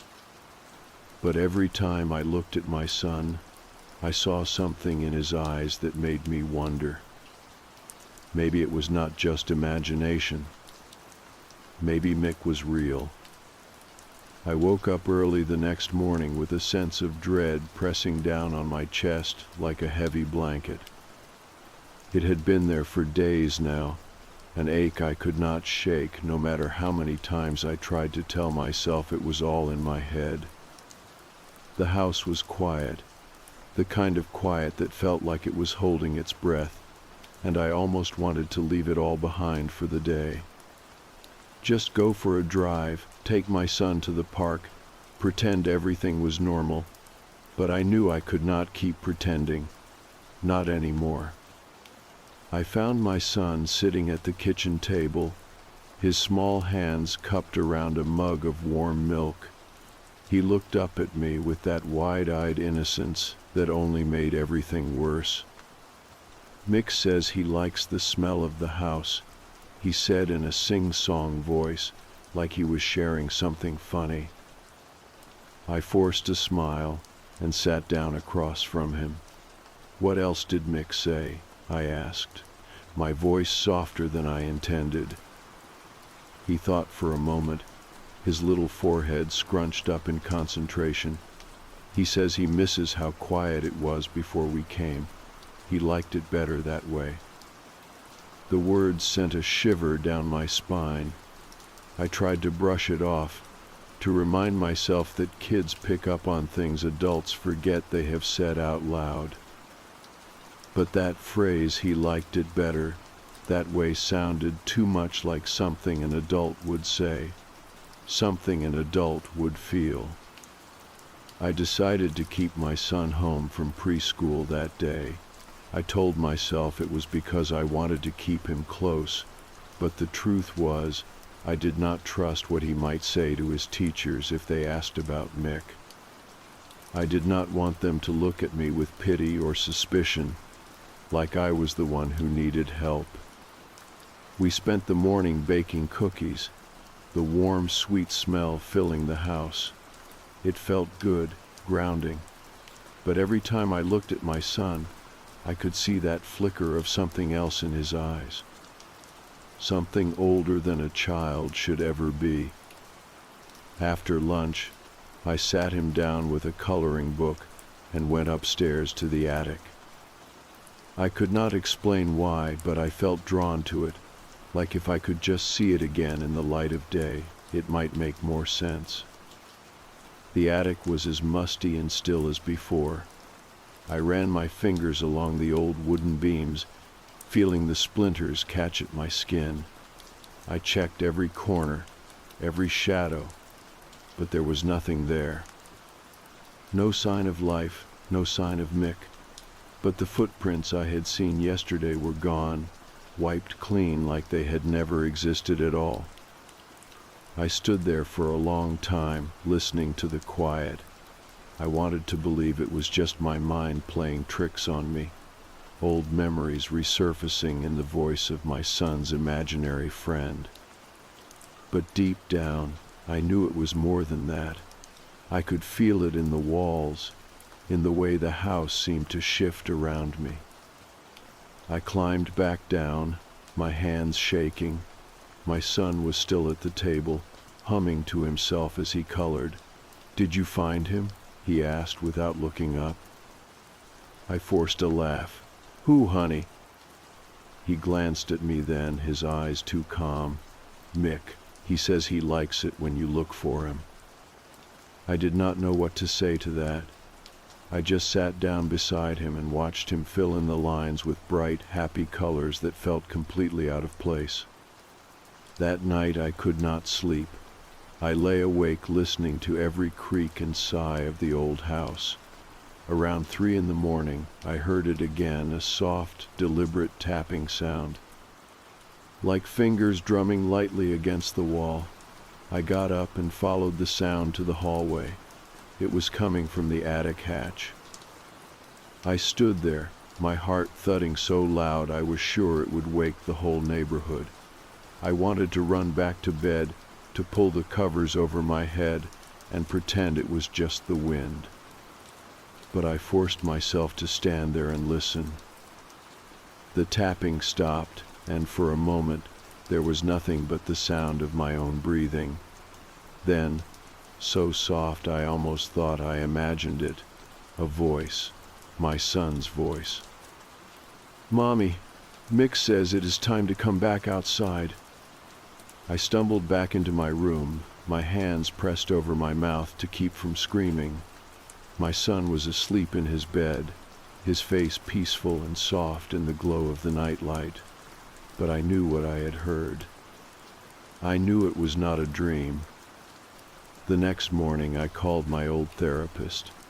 I had not spoken to her in years, not since college, but I needed to hear a calm voice, someone who would not think I was losing my mind. She listened patiently as I told her everything.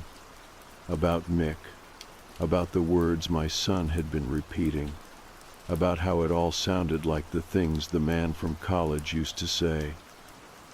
"It is possible," she said gently, "that your son is picking up on your anxiety. Children are sensitive to the fears of the adults around them." "I know," I said, my voice shaking. "But what if it is more than that? What if he is, I do not know, channeling something, someone?" There was a pause. "It is not impossible," she said, "but it is also possible that you are remembering things in a new light because of your son's words. Trauma has a way of echoing forward." I hung up feeling no more settled than before. The idea that it was all in my head was almost worse than the idea that it was real. That evening, I found my son standing at the window staring out into the dark. His breath fogged up the glass, and for a moment he looked so small and vulnerable that it made my heart ache. "Honey, what are you looking at?" I asked. He turned to me slowly. "Mick says he is right outside. He says you will see him soon." I felt the blood drain from my face. I pulled him away from the window and held him close, trying to keep my hands from shaking. But all I could think was that I had spent years trying to bury the past, to keep it locked away where it could not hurt me. And now it was back, wearing the voice of my son's imaginary friend. That night, I did not sleep at all. I sat in the living room with every light on, the house quiet around me. My husband had fallen asleep on the couch earlier in the evening, tired from work and the weight of everything we had been carrying these past few weeks. I did not wake him. I could not bear to pull him into this heaviness when he was finally getting some rest. My son was asleep in his bed, his small body curled up under his blankets.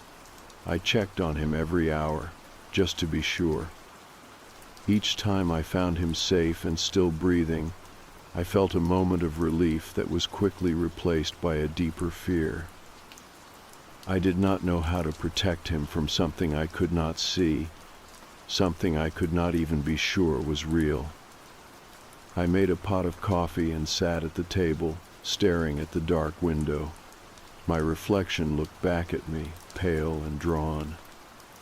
I thought about all the times in college I had sat just like this, too afraid to sleep, too afraid to trust the silence. Back then, I would tell myself it was all in my head, that I was just being paranoid. But now, the words my son was repeating were like echoes of those nights, and I could not pretend anymore. Around 3 a.m, I heard a noise. It was soft, a whisper of movement from upstairs. I held my breath, listening. It came again, the creak of a floorboard, then the sound of something brushing lightly against the wall.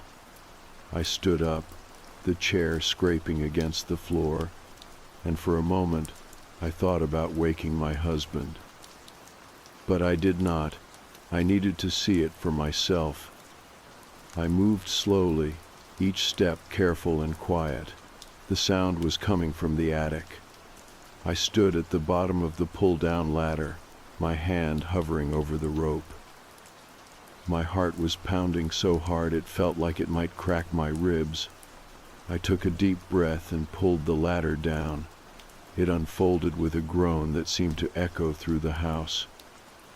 I climbed up, one rung at a time, until my head was level with the attic floor. I swept the beam of my flashlight around the space, half hoping to see nothing at all. The attic was empty, the air cold and stale, but in the corner, where the dust was thickest, I saw something that made my skin prickle. There were 2 sets of footprints in the dust, one small like a child's and one larger, the size of a grown man's.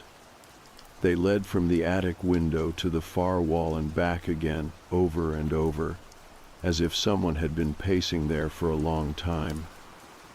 I swallowed hard and climbed the rest of the way up.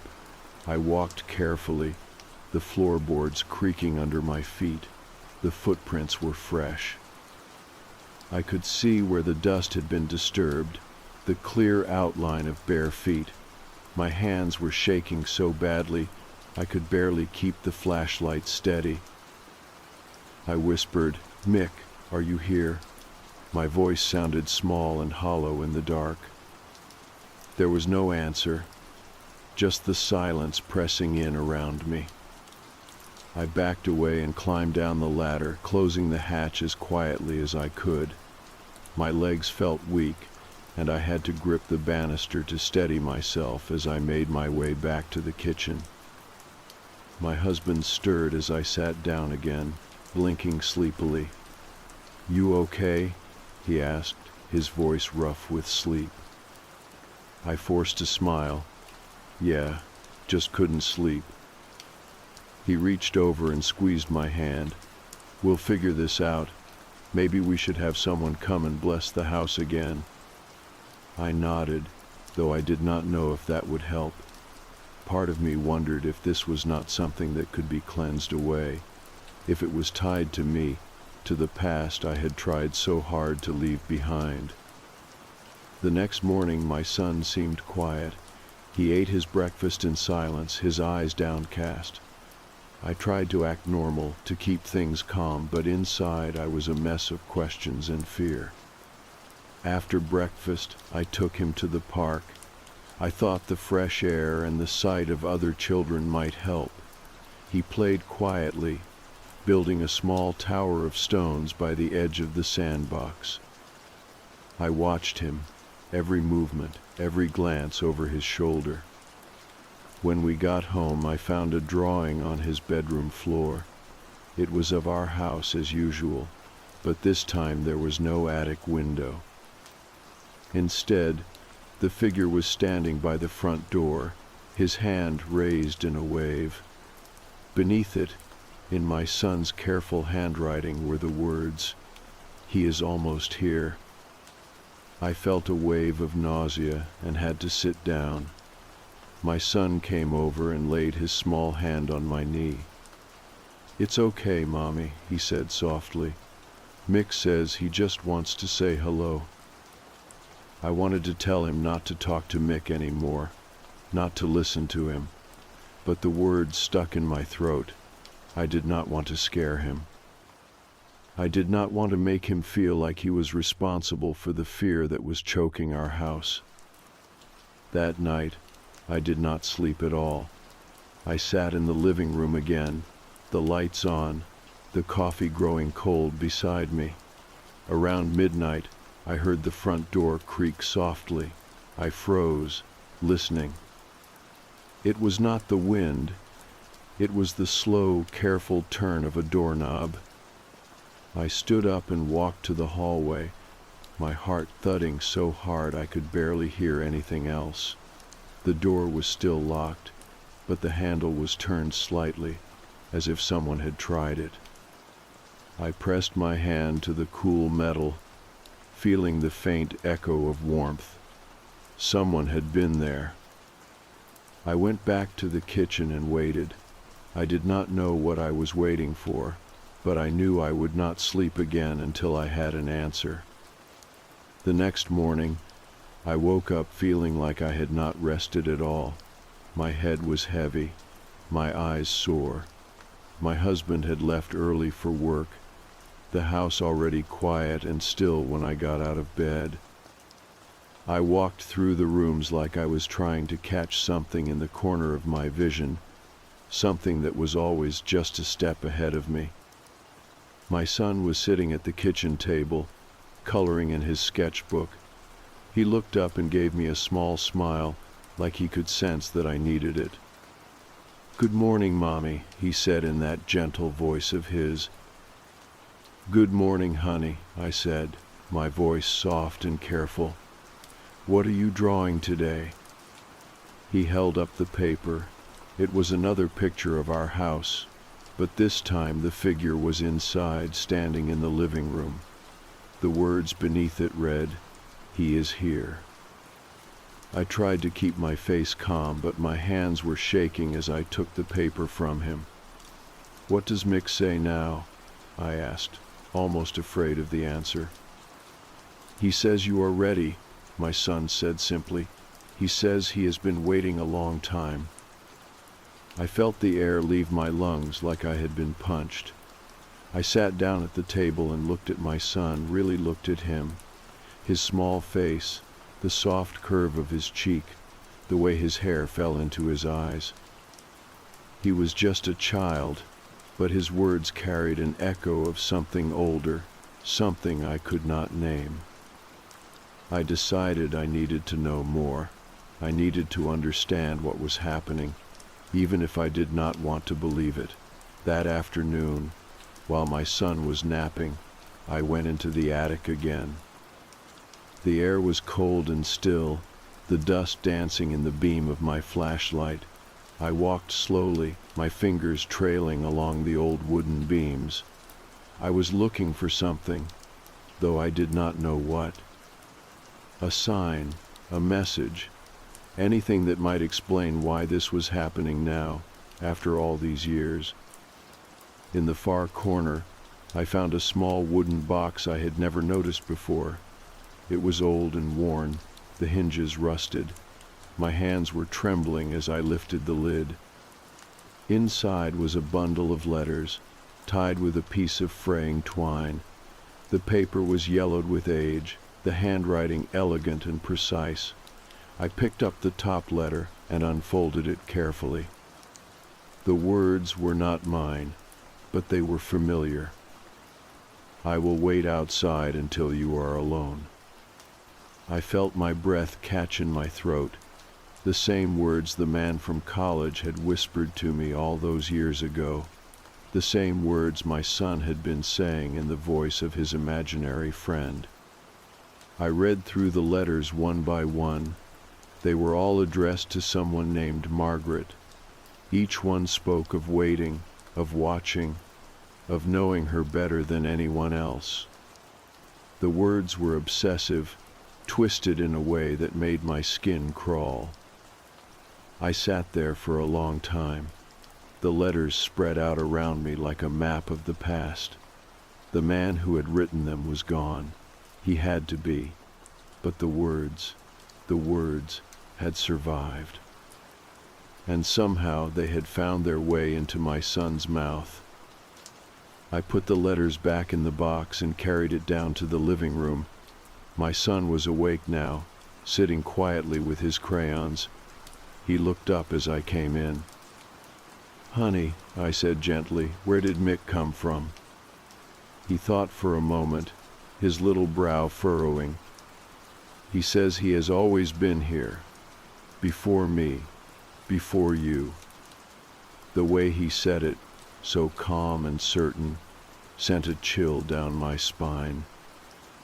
That night, after I put my son to bed, I sat down with the box of letters and read them again. I wanted to understand. I needed to understand. The man who had written them had been consumed by his obsession. He had made his own little world out of those words, a place where he could keep her forever. And now, it felt like that world was trying to pull me in. I did not sleep. I sat in the dark, listening to the house breathe around me. At some point in the night I heard footsteps in the hallway, slow, deliberate. I held my breath, waiting. The steps stopped outside my door. I got up and opened the door, but the hallway was empty. My son's room was dark and still, the soft glow of his nightlight spilling into the hall. I walked in and watched him sleep, his small hands curled under his chin. I whispered, "Mick, if you are real, leave my son alone. Leave us alone." There was no answer, just the quiet hum of the house. The next morning I called Father Andrew again. I told him everything, every detail. He listened without interrupting, his voice calm and steady. When I finished, he said, "I think it is time we blessed the house again, and this time we will focus on breaking any attachments that might be feeding this." He arrived later that afternoon, his face serious as he walked through the rooms. My son watched from the couch, his eyes wide and solemn. Father Andrew sprinkled holy water, recited prayers, and paused at every window and doorway. When he reached the attic, he looked at me and said, "This is where it started, isn't it?" I nodded. My hands were cold, and I could feel my heart pounding in my chest. He climbed the ladder slowly, his words soft but firm. I stood at the bottom, listening to the murmured prayers and the creak of the old wood. The air seemed to shift, the temperature dropping like a winter wind had found its way inside. When he came back down, he looked tired but relieved. "It is done," he said, "but you must stay strong. Do not let fear give it power." I nodded, though I did not know if I could promise that. The fear was a part of me now, woven into every breath I took. That night the house was quiet. My son slept peacefully, no more whispers in the dark. I sat by the window and watched the street, the glow of the lampposts, soft and reassuring. But even in the silence I could feel it, a weight in the air, like a breath held just behind me. The days after Father Andrew blessed the house felt different. lighter, like someone had opened the windows and let fresh air in after a long winter. I tried to focus on that feeling, to hold on to the idea that maybe this was really over. My son seemed happier too. He laughed more, played without those long pauses that had started to make me wonder if he was listening to something I could not hear. For a few days, I allowed myself to believe that the blessing had worked. I cleaned the attic, wiped away the last of the dust, and put the old box of letters back where I found them.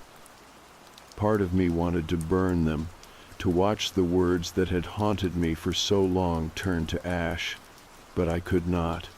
It felt wrong to erase them, even if they scared me, like they were a piece of the story I needed to remember. One evening, my son came to me as I was washing dishes. He tugged at the edge of my sweater and said, "Mommy, Mick is gone now." I dried my hands and knelt down in front of him. "Are you sure, sweetheart?" He nodded, his eyes clear and calm in a way I had not seen for weeks. He said goodbye. He said you are safe. Those words should have been a relief. They should have lifted the weight I had been carrying. But instead, they left me feeling hollow, like something important had ended, and I did not know what to do with the space it left behind. That night, I tucked my son into bed and stayed with him until he fell asleep. His breathing was soft and even, and I watched the gentle rise and fall of his chest. When I finally stood to leave, he stirred and mumbled, "He liked you, Mommy. That's why he waited so long." I did not ask what that meant. I did not want to know. The next morning, I woke up feeling like I had stepped out of a long, fevered dream. The house was quiet, but not the heavy, smothering quiet of before. Just peaceful. My husband kissed me on the forehead before he left for work, and I watched him walk down the driveway, the morning light making everything look softer, safer. I spent the day with my son, playing in the backyard and baking cookies. It felt like we were finding our way back to something normal, like the fear had been a storm that had finally passed. But even in that calm, there was a part of me that could not forget. At night, I still found myself standing at the window, staring out into the dark. I told myself I was just being cautious. But I think deep down, I wanted to see for myself that there was no one out there. The dreams came less often after that. When they did, they were softer, more like memories than nightmares. I dreamed of the man from college, of the way he had watched me, of the way he had whispered those words. But in the dreams, he was always just out of reach, like a shadow that could not step fully into the light. One night, as I was drifting off to sleep, I heard a voice in the dark. It was so soft I almost thought I imagined it. "Thank you for not forgetting me," it said. I lay there, frozen, my eyes wide open, but there was nothing there. No footsteps, no cold breath on the back of my neck, just the quiet hum of the house around me. I think that was when I understood that Mick, or whatever he was, had always been a part of me. A piece of fear I had never let go of, a memory that had found its way into the small spaces of my life. My son had given it a name, a face, but it had always been mine. In the weeks that followed, I did everything I could to fill the house with laughter and warmth. I invited friends over, filled the rooms with the smell of baking bread and fresh flowers. I wanted the walls to remember the sound of joy instead of whispers. I did not tell anyone else about Mick, about the drawings, the footprints in the attic. It felt like something that belonged to the past now, something I could leave behind. One afternoon, I took the box of letters and drove out to the edge of town where the river curved around the old mill. I stood on the bank, the water rushing past, and held the box in my hands. The wind was cold and sharp against my face, but it felt good, awake. I opened the box one last time, looked at the careful, curling script of the letters. I thought about the man who had written them, about the way he had tried to make his obsession into something permanent. Then I closed the lid and set the box in the water, watched as it bobbed once, then sank beneath the surface. When I got home, my son was waiting for me at the door. He smiled and said, "Did you find what you were looking for, Mommy?" I knelt down and kissed the top of his head. "I think so, sweetheart." That night, I slept with the windows open. The air smelled like rain, and for the first time in a long time, I did not dream of dark figures or quiet voices. Just the soft rhythm of the rain against the roof, the warmth of my son's laughter echoing through the walls. I do not know if Mick was ever really there, or if he was just a ghost of my past wearing a new face. But I do know that sometimes the things we fear most are the things we carry with us, even when we think we have left them behind. And maybe that is all right. Maybe the point is not to make them disappear, but to learn how to live with them, to let them be part of the story without letting them write the ending. So that is what I am doing, letting the past stay where it belongs, and filling the spaces it left behind with something warmer, something real.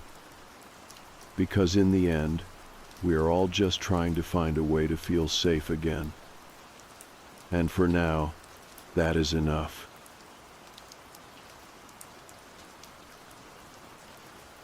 This is going to sound like I'm making it up for drama, but I swear I'm not. I wish I was. I would love if this were just a dream, or sleep paralysis, or something that could be explained. I've tried to explain it. I've talked myself down 100 different ways, and each time I thought I had a grip on it, it got worse. It started on a Thursday. I only know that because I checked the date later. At the time, it didn't feel like anything. I just woke up in the middle of the night and couldn't figure out why. Not scared, not cold. Just alert, like something had knocked on the edge of my sleep. I rolled over and looked at my clock. It was glowing faintly. 2:17. I remember that specifically because I thought it was weirdly specific. Not 2:30, not 2:15, just 2:17. I didn't hear anything, so I went back to sleep. Next night, same thing.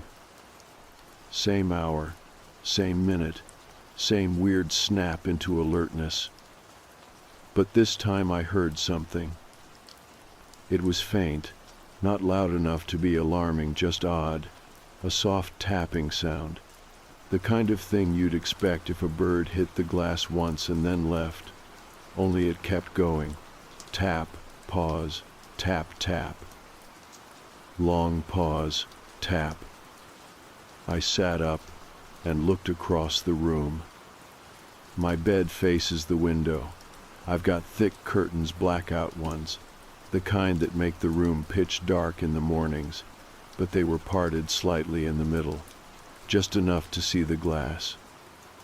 And there was someone standing there, not looking in, not even facing me, just standing with their back to the window. Still, too still. I froze. Not dramatically, I didn't gasp or scream or anything, I just stopped moving completely.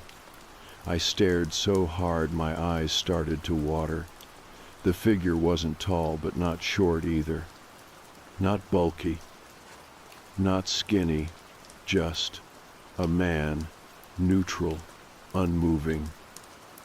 He was standing maybe a foot from the glass. I watched for maybe 10 seconds. Then I blinked, and he was gone. No fade, no step away, just gone. I didn't sleep the rest of the night. When the sun came up, I opened the curtains and looked out. Nothing there. The garden looked normal.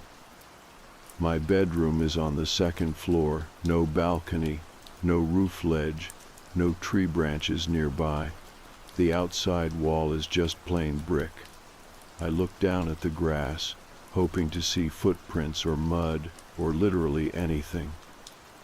Clean. I told my mom at breakfast. She laughed. Not in a mean way, just like it was one of those teenager with an overactive imagination moments. My dad barely looked up from his phone. I didn't push it. Next night, I stayed up. I didn't tell them that. I just waited, pretended to sleep. I set an alarm for 2:15 just in case, but I didn't need it. I was already wide awake when the tapping started. Same pattern, same sound, same 2nd floor window, and he was there again. Same position, same back facing me, still as stone. His head was slightly tilted this time, like he was listening to something inside the room, not moving, just angled, like he could hear my breath. I didn't move. I didn't even blink. I waited. This time I grabbed my phone from under the pillow and started recording. I knew the video would be dark, but maybe I could catch something. I didn't want to turn on a light. I didn't want to interrupt it. I just wanted proof that something was there. I recorded for maybe 2 minutes. Then I blinked, and he was gone again. The tapping had stopped, too. In the morning, I checked the video. All I could see was darkness. I scrubbed through the audio faint clicks, but it could have been anything. The moment I blinked and he vanished, I swear I heard something like a low breath. But when I replayed it, I couldn't find the sound. I showed my dad. He didn't laugh. He watched the screen quietly, then asked what time it happened. I told him. 2:17. He nodded and got up. Didn't say anything else. Later that night, I heard him setting up the outside security camera. I watched him from the upstairs window. He mounted it on the back wall, pointing up at the window. When I asked what he was doing, he just said, "Let's find out." I thought maybe now we'd get somewhere. That night, I didn't stay up. I tried to sleep like normal. I woke up at 2:17 anyway. No tapping this time. I looked at the window, curtains still drawn, nothing moving. The silence felt heavy though, like something was just beyond it, holding its breath. In the morning, I came downstairs and found my dad in the living room, just sitting there with the camera feed on his laptop. He looked different, pale, angry, but not at me. Like something had changed behind his eyes. I asked what he saw. He didn't answer right away. Then he said, "It's not a man." That's all he said. I asked again, pushed, begged. He stood up and walked away. Half an hour later, he was outside with a toolbox, boarding up the window from the outside. He covered it with thick plywood, drilled straight into the brick. Then he came inside and did the same on the inside, hammered the boards over the frame until no light came through. That night, I didn't sleep. Not because I was scared, but because around 2:17 I heard it again. Tapping. Not on the window, but from inside the wall, The tapping didn't stop, not after the window was boarded up. It just moved. First, it was faint, like it didn't quite know where to go.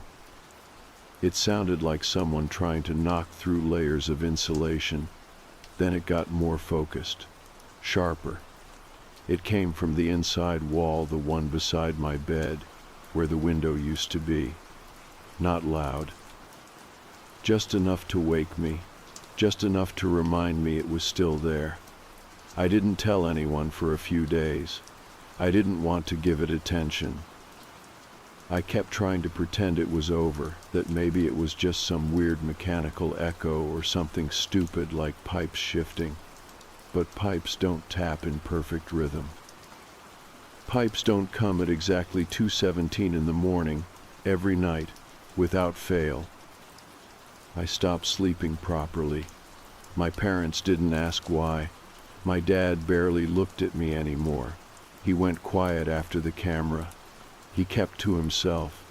He wouldn't talk about what he saw. Every time I brought it up, his jaw would set like he was trying to hold something in. My mom still acted like it wasn't a big deal. I think she was trying to protect me in her own way, trying to hold on to some version of normal. But you can't pretend things are fine when the walls are tapping in the middle of the night. One evening I came home from school and found my dad in the garage. He was going through old boxes, pulling out tools, wiring, things I hadn't seen him touch in years. I asked him what he was doing, and he just muttered something about making sure. I didn't press him, but that night I noticed a small black box had been mounted near the top of my door frame. Tucked in, almost hidden, motion sensor. He had wired it into the hallway lighting system, and it triggered a soft red glow any time someone walked past. Except it didn't light up when I stood in front of it. It only ever turned on at night, at 2:17. It was small things like that, little changes, quiet signs that my dad believed me now, maybe even more than I did, but he didn't want to say it out loud. Like if he kept it all in his head, it couldn't get worse. But I could feel it pressing in on all of us.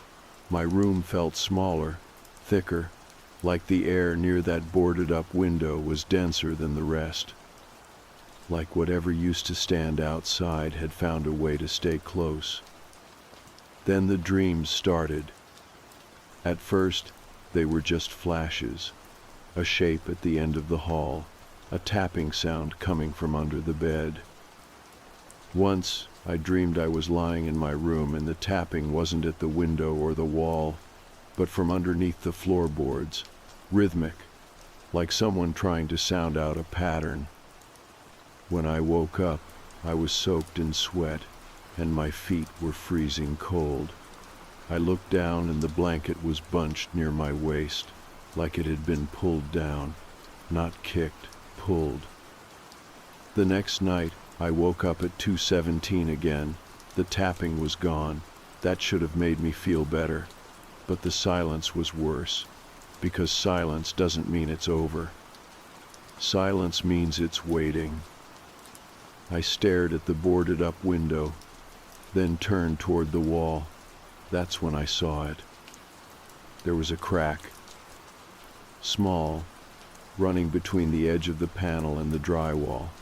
It hadn't been there before. A thin, dark line. When I leaned closer, I saw something behind it. Movement. Like shifting shadows. I told myself it was just a trick of the light, just my eyes adjusting, but then I leaned in further and heard something. Breathing. Not mine, not my parents'. Something deep, slow, like someone sleeping behind the wall. I didn't scream. I just backed away, got under the covers, and stayed absolutely still. The next morning the crack was gone, or at least I couldn't see it anymore. My dad didn't mention anything when he came to check on me. He looked tired. older than I remembered, like something had been slowly hollowing him out. Later that day, I went looking for the camera footage, the one he had watched that night. He had saved the files onto a thumb drive and put it in his desk drawer. I shouldn't have taken it, I know that. But I needed to see. I needed to know what he had seen. Maybe then I could make sense of it. Maybe then I could feel like I wasn't going insane. I waited until everyone was asleep, then plugged it into my laptop. The file was labeled simply with the date. No title, no note. I clicked play. It showed the side of the house, angled up toward my bedroom window. The frame was still visible, not yet boarded. The night was clear, no wind, nothing unusual. The footage ran smooth. Then, right at 2:17, something stepped into view. It was shaped like a man, but it wasn't moving like one. It didn't walk. It leaned forward and unfolded from the shadow, like it had been hanging there, weightless, and then let go. It turned its back to the window, perfectly upright, head tilted back slightly as if listening, but its limbs were wrong, too long in some places, too stiff in others. Like it was mimicking what a person looked like from memory, but hadn't gotten the proportions right. And it was humming, barely audible through the static of the mic feed, but there, a low, reedy tune, like it was trying to soothe something, or call something. It stood there for over 10 minutes, completely still. Then the feed glitched, just once, a flicker. And when it came back, it was gone. I closed the file. I didn't sleep that night. The next morning, I didn't mention the footage to anyone. I just returned the drive and waited, because I finally understood something. It wasn't just standing at the window. It was learning how to get in. I started sleeping on the floor of my brother's old room after that. He'd gone off to uni a year ago and left the bed stripped bare, his posters half peeled from the walls, the room echoing like it didn't remember anyone had lived there. But the window faced the front garden, not the back. That felt safer. The curtains were thin and useless, but at least there wasn't a boarded panel on the wall, breathing under the surface. I didn't tell my parents I'd moved. My dad must have noticed. He didn't say anything. I think part of him was relieved, like maybe whatever it was wouldn't follow me into a different room.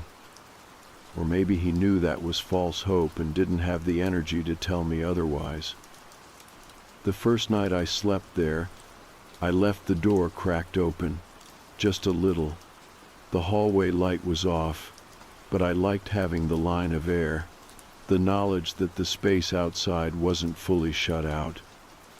I fell asleep around midnight, dead tired from 2 straight weeks of waking up in the middle of the night and lying still for hours. I told myself maybe this was it. Maybe switching rooms was enough. Maybe distance made a difference. Then I woke up at 2:17. Not to tapping, but to footsteps. They were soft, but they had that unmistakable pattern. A heel, a shift, a pause, like someone walking barefoot across the carpet outside the door. The hall was old, creaky. You could always hear when someone moved at night, which is how I knew it wasn't my dad. His steps were heavy, dragging. This was light, precise. The kind of walking you do when you're trying not to wake anyone. I didn't move. My eyes were already open. The door was still cracked, just a sliver. And in that sliver, I saw something stop outside the room. No breathing, no shadows, just stillness. It stayed there for a long time. Too long. Then the light changed, very slightly, like someone moved their hand in front of a lamp. Just a flicker, a small interruption, and then the sound started. It was faint, almost like humming again, but not a tune this time. More like a low murmuring, words maybe, but in a language I didn't know, the cadence of something repeated, learned, not spoken for the first time. It made my skin crawl. Then the crack in the door darkened. Something leaned into it. No face, just a shape. I couldn't see features, just the idea of something staring. I shut my eyes. Not because I thought it would go away, but because I didn't want to know what it would do if it saw me looking back. Eventually the sound stopped. When I opened my eyes again, the hall was empty. No footsteps walking away, just gone. The next morning, I went to the kitchen and found my dad already there. He was drinking his coffee in silence, staring out the window like he was watching for something. He looked worse, pale, exhausted. I asked if he'd heard anything last night. He didn't answer at first. Then he said he'd woken up around the same time, said the hallway light had flickered, nothing more. He wouldn't look at me. We ate breakfast in silence. After that, I started keeping a notebook. Not because I thought it would help, but because I needed something to give the nights shape. If I could write it down, maybe I could understand it. Maybe I could find a pattern. Every night, I jotted down what time I woke up, what I heard, what I saw. Sometimes it was tapping. Sometimes the crack in the old wall would reappear just for a second, and I'd hear something shifting behind it. Once, I woke up with the feeling that something was standing just outside the window of my brother's room, even though we were on the second floor and the hedges below hadn't moved. The worst night was the one I still haven't written down fully. I tried. I opened the notebook and sat there staring at the page for almost an hour, but writing it down made it feel too real. It started normal. Woke up at 2:17, nothing at first, then a low creaking sound, like something dragging its fingers across the baseboards. Not fast, just a slow scrape. I stayed still, focused on breathing evenly.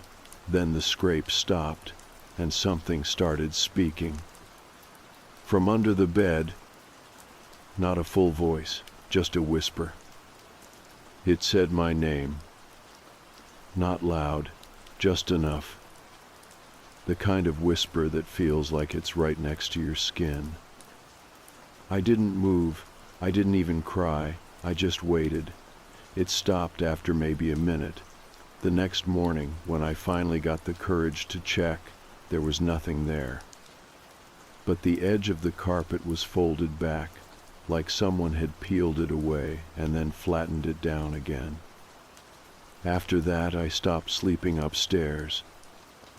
I moved into the lounge, brought my blanket and pillow, told my parents it was just a phase, that I couldn't sleep near the old room.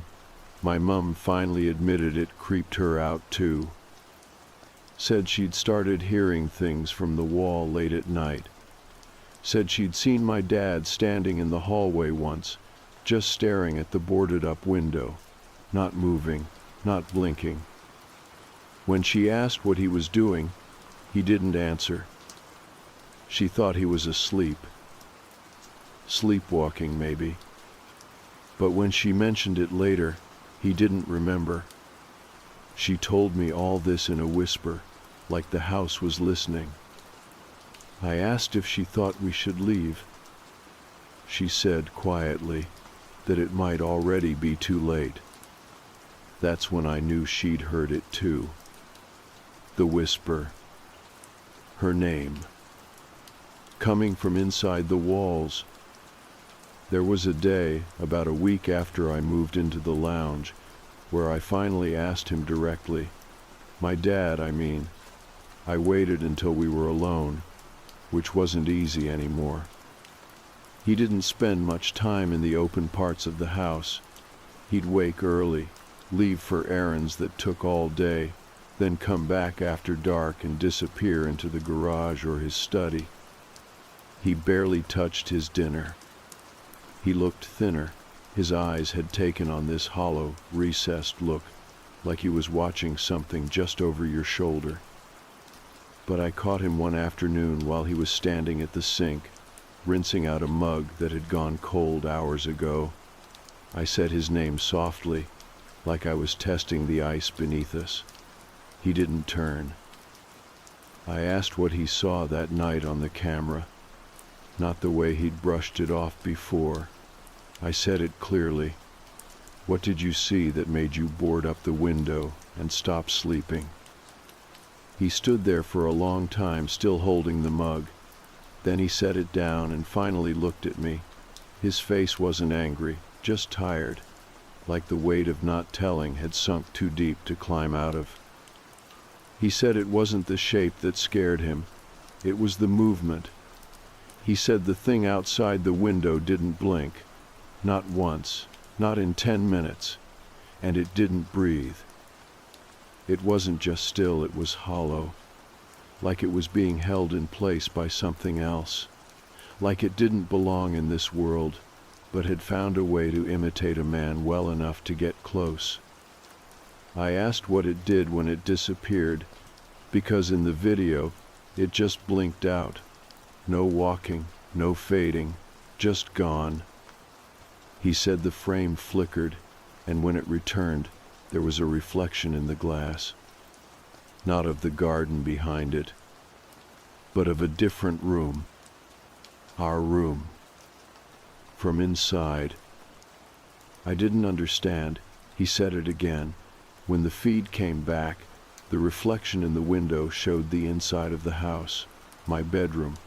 It showed me asleep. It shouldn't have. The window was facing the garden, but the reflection was of my bed, my head on the pillow, my chest rising and falling, and something else standing over me. It wasn't shaped like the thing at the window, not quite. This one was more fluid, taller. Its arms hung low, too low. It leaned over me but didn't touch, just watched. And the weirdest part, the part that made him shut the laptop and never speak of it again, was that when I moved in my sleep, the thing moved with me, like it had known I would shift, like it was waiting. He looked at me, and I could see something raw in his eyes, not fear, shame. I asked him how long it had been happening. He said nothing. Then finally, he whispered that it started with him. Not recently. When he was a boy. He said the house used to belong to his parents, that he grew up in the same bedroom, same window, that when he was 12, he used to wake up to tapping sounds. He remembered thinking it was the wind. Then one night, he saw a figure outside the glass, same as me, same shape, standing with its back turned. He ran to his dad, but they told him it was a nightmare. It stopped after that. Or maybe he stopped looking. Years later, after his parents passed, he moved back in with my mom. He said he never thought about the window again. Not until I started describing the tapping. Then it all came back. The memory. The shape. The angle of its head. He said it skipped him. Came back for me instead. I didn't know what to say. I wanted to be angry. But the look on his face was the kind of quiet terror that can't be faked. The kind of fear that ages someone. He said he boarded up the window because he thought maybe it would help. Maybe he could stop the pattern, but when the tapping moved to the wall, he knew it didn't care about the glass. It was just using it to get close. I asked why he hadn't told me sooner. He said he thought ignoring it would protect me, that maybe if I didn't believe, it couldn't come through. We sat in silence for a long time. After that conversation, I couldn't stay still. I started digging, not in a dramatic way, just small things. I went through the attic, pulled out old photo albums, found pictures of my dad in that room, by that window, aged maybe 10 or 11. Nothing strange in the background, just normal childhood stuff. But there was one photo, a blurry Polaroid of him asleep, taken from the doorway. In the far corner of the room, by the baseboard, the wallpaper looked off, warped, as if something had been pressed against the wall from the inside. I found old newspaper clippings in a box. One was about a missing boy who lived down the street in the early 1970s. He'd vanished from his room. No signs of forced entry. Parents said he'd had night terrors about someone knocking from behind the walls. Another clipping showed a fire in a house 3 blocks over. A family of 3 escaped. The daughter said she'd been sleepwalking toward the woods when she turned back and saw a man in her bedroom window from outside, even though they lived on the 3rd floor. I kept reading, kept digging, and the more I looked, the more I started to think that maybe this wasn't just a haunting. Maybe it was something older, something that followed people through blood. My dad never wanted to pass this on, but he didn't know how to stop it. The more I learned, the less I slept. I wasn't trying to prove anything anymore. Not to my parents, not to myself. I already knew something was wrong, something that didn't belong, something that moved in the cracks between sleep and waking. What I was trying to understand was why. Why my room? Why that hour? Why the shape had been the same across generations, as if it wasn't a person at all, but a pattern repeating itself, like it had attached to our house and found new ways to keep itself fed. Not with violence, but with attention, with fear. Every question I asked led to silence. My dad would shift in his chair, rub his hands like he was cold, and tell me not to go digging too far. That the answers weren't helpful, but I think he knew the damage had already been done. You can't warn someone about a window after they've already looked through it. I went to the local library 2 towns over, hoping to find property records older than what we had in the attic. The house had been in my dad's family since the 1940s, but it was built decades before that. The librarian was kind, maybe a bit curious about why a teenager wanted to read up on land transfers from the late 1800s. I just told her it was for school. She pointed me toward the microfilm archive and showed me how to load the reels. It was slow work, frame by frame, but something about that quiet hum of the machine made it easier to focus. Like I was tuning the world out while looking for the one thread that might explain what had slipped into our walls. I found an entry from the year 1897, a death notice, no obituary, just a brief line in the corner of a local paper, almost like it had been added at the last minute. The boy's name was Thomas Eldridge, age 12, died at home, no known illness. The article didn't say much else, but there was a line that made my chest tighten. Found unresponsive near the eastern wall of the 2nd floor bedroom, which the family had boarded shut in previous winters due to persistent drafts and unusual settling noises. It was the exact wall my dad had sealed. That couldn't be a coincidence. I kept going. More articles, more names. Over the next 30 years, 3 more children from that street died in their homes, all aged between 10 and 13. All recorded as unexplained sudden deaths, no injuries, no illness.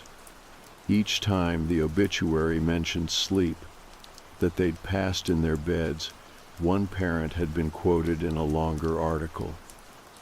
She described a feeling of heaviness in the house, said her son had complained of hearing someone calling his name through the walls. She said they'd told him it was a dream.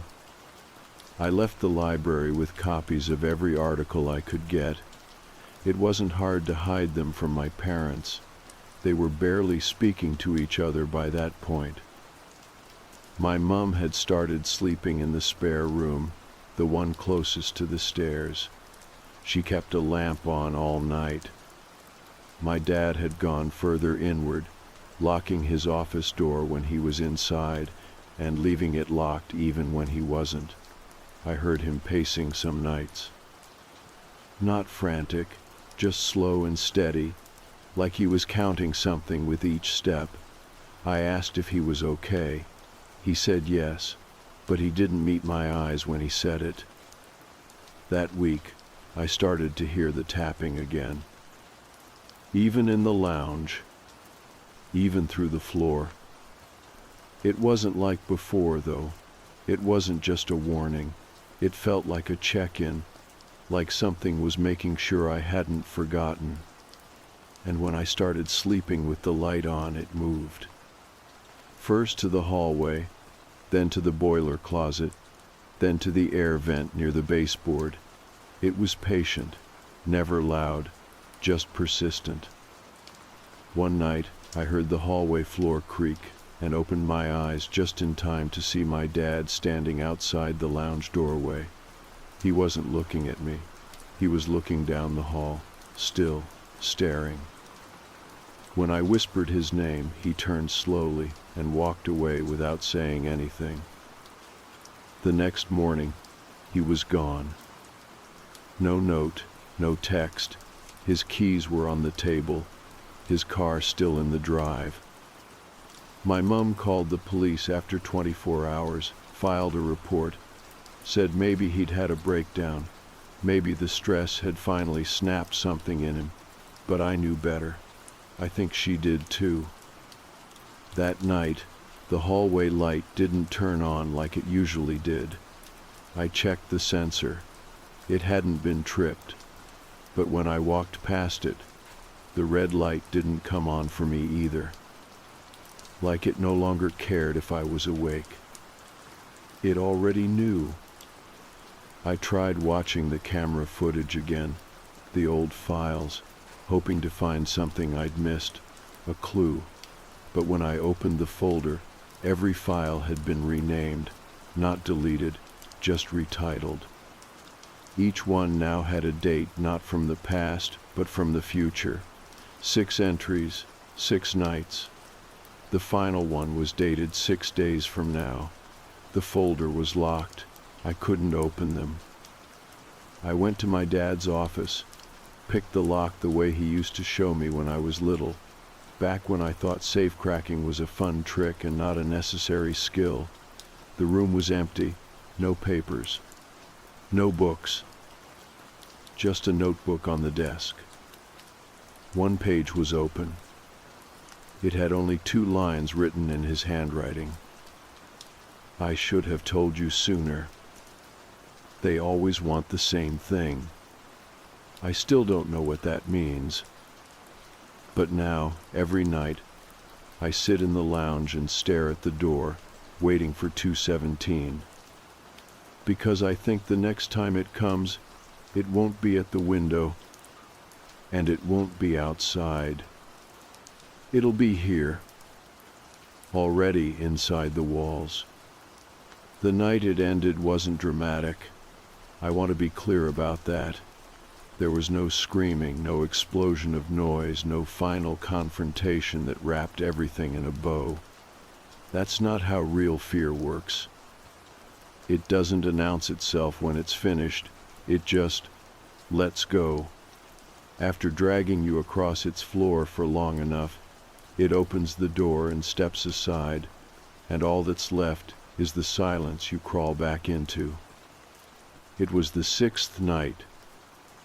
The last file name on the drive, the one with the future date. I'd spent the entire day on edge, stomach too tight to eat, skin feeling too small for my body. I didn't know what to expect. I'd seen enough to understand that whatever this thing was, it didn't operate by the rules of time or physics or even presence. It was memory. It was repetition. A thing that fed not just on attention, but on routine, on predictability. My room at 217, my dad's window as a child. The generational echo of someone who wakes in the night, hears a sound, and looks toward something they shouldn't. I didn't go to sleep that night. I didn't even try. I sat in the lounge with every light on, the curtains drawn, the front door locked 3 different ways, and waited. I had the notebook on my lap. My dad's words written at the top of the page. They always want the same thing. I didn't know what that meant until later, until I understood what the house had been hiding all along. At exactly 2:17, the hallway light turned off. Not flickered, not dimmed, just cut, dead. Then I heard the door at the end of the hall creak, the one to my old room, the one that had been shut since the day the boards went up. I hadn't touched that door since my dad disappeared. It still had dust around the edges, still had his tools leaned against the wall beside it, like he was planning to go back in, but never did. I stood up and walked toward it. Each step felt like it was being measured, not by me, by it, like it had been waiting for me to decide. Like the act of walking toward that door was what it had been watching for this whole time. I reached the knob and paused. It wasn't cold, just heavy. When I turned it, it opened too easily. No resistance. No creak. Inside, the room was untouched, dark, but the kind of dark that doesn't feel natural, like the shadows are thicker in certain corners, drawn there by something old. The boards were still on the window, but the wall beside it, the one I had seen the crack in now, had a mark. A line, thin, sliced open like the edge of a curtain, and it was breathing. I know how that sounds. I do. But I could see it. The drywall expanding, retracting, soft as lungs. There was no sound, not even the usual tapping, just a low pressure in the air, like being deep underwater, the kind of quiet that feels alive. I walked over and put my hand on the wall, and I spoke to it. I told it that I knew, that I had seen the old records, that I knew about Thomas Eldridge and the children after him, and the way this thing had moved through generations like a rot, passed down without name. And I told it no.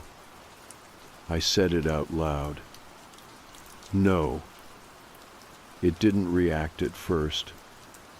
Then the wall exhaled, long and slow, and the breath wasn't warm. It was freezing, like the kind of cold you feel inside your teeth. Then the line in the wall began to close. Not fast, but like it was sealing itself off. Like it had been offered something and was turning it down. When it finished, the pressure lifted, the air cleared, and I knew it was over. I left the room, shut the door, and slept for the first time in weeks. Real sleep. No tapping. No dreams. No sound. The next morning, my mom was already in the kitchen, smiling for the first time in what felt like months. She asked if I had slept well. I said yes. We didn't talk about it. We didn't have to. The weight in the house was gone. A week later, I went back into the room. The wall was smooth. The boards on the window were loose. I took them down myself. Outside, the garden looked brighter. I opened the glass and let the breeze in. And that was it. My dad never came back. We never found anything. No footprints, no sightings, no clues. Just his keys on the table, like he had known he wasn't coming back and left the house to me.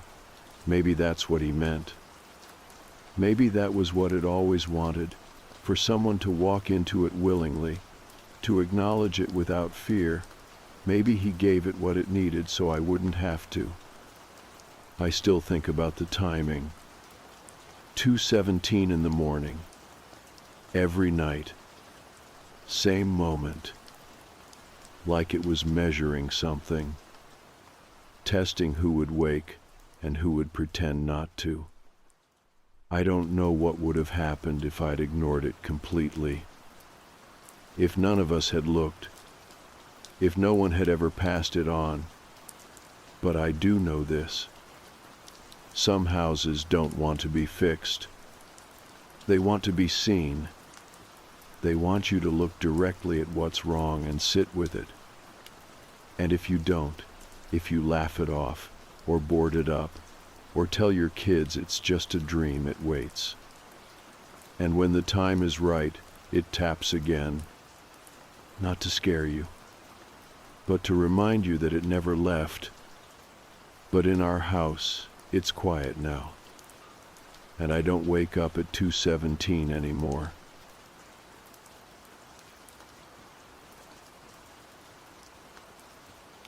I did not set out to buy a freezer full of nightmares.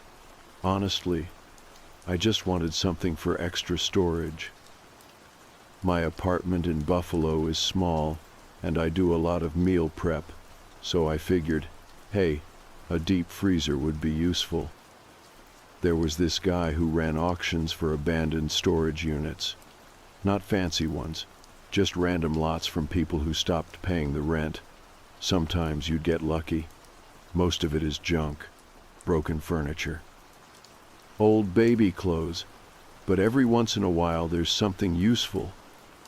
This one unit had a few beat-up dressers, a mattress with questionable stains, and in the back, a white chest freezer. It was dented but not terrible, no smell, still had the power cord. The auctioneer knocked $50 off the starting price if you agreed to haul everything out by the next day.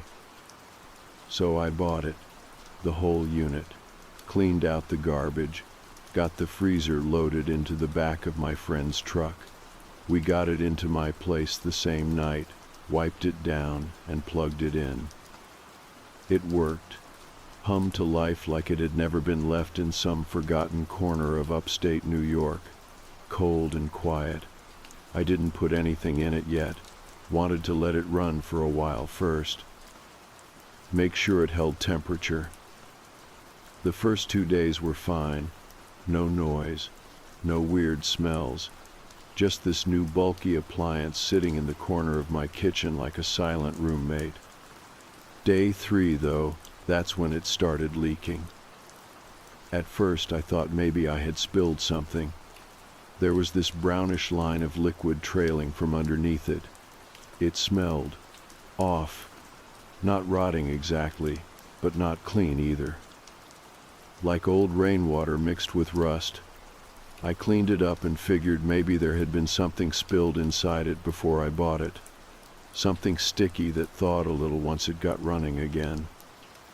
But by the evening the puddle was back, bigger this time, and darker. So I opened it, The top layer was just a plastic bin, empty, clean. Underneath that was a false bottom, like someone had taken a thin sheet of painted wood and dropped it into place. It took a second to notice it. There were no handles or hinges, but it came up easy once I pried at the edge with a butter knife. Beneath it was, I don't know. At first I couldn't tell what I was looking at. There was this heavy-duty plastic lining, like a waterproof bag, sealed tight and wedged into the bottom of the freezer. Inside that was a black duffel bag, big, like military grade. It was locked with one of those thick combination locks you get at a hardware store. There was no writing on the outside, no name, no label, just the lock and the smell. I didn't know what to do. My first instinct was to just drag the whole thing outside and throw it away, but curiosity got the better of me. I told myself it was probably drugs, or cash, or something left behind by someone running from something. So I cut the lining, pulled the duffel out, and stared at it for a long time before trying the lock. It was set to 000. I spun the dials slowly. 001, 002. I was about to give up when I flipped to 007 and the lock popped open. Inside were Polaroids. Stacks of them. They were wrapped in plastic, bundled tight, and arranged almost like a photo album. No names, no captions. Just these full-color instant photos, one after the other. The first few showed a girl. Young, maybe late teens, sitting on a mattress, wearing an oversized t-shirt. Her face was blurred slightly, like she had moved while the photo developed. Behind her, there was a bare wall. Cement. In every photo, the same calendar was taped to the bricks. Red X's crossed through each day. At first, she looked fine, tired maybe. Her hair was messy, eyes wide. She wasn't smiling, but she wasn't bruised either. But then you flip a few more, and things change. The girl starts to look thinner, paler. The calendar fills up with more red X's. Her arms are pulled tighter to her chest. There are marks on her neck, scratches on her arms. The lighting stays the same, always cold and fluorescent, like a basement or a windowless room. There must have been over 100 of them. Toward the end, she is barely sitting up. Her eyes are swollen shut. One of her teeth is missing. Her lips are cracked and dry. In the second to last photo, she's lying on her side, curled in a way that does not look comfortable. Her hand is reaching toward the edge of the frame. And the last photo, that one is different. In the final photo, the girl is gone. The mattress is empty. The calendar has no red X's. It just says one thing, written in thick black marker across the bottom. Last day, keep her cold.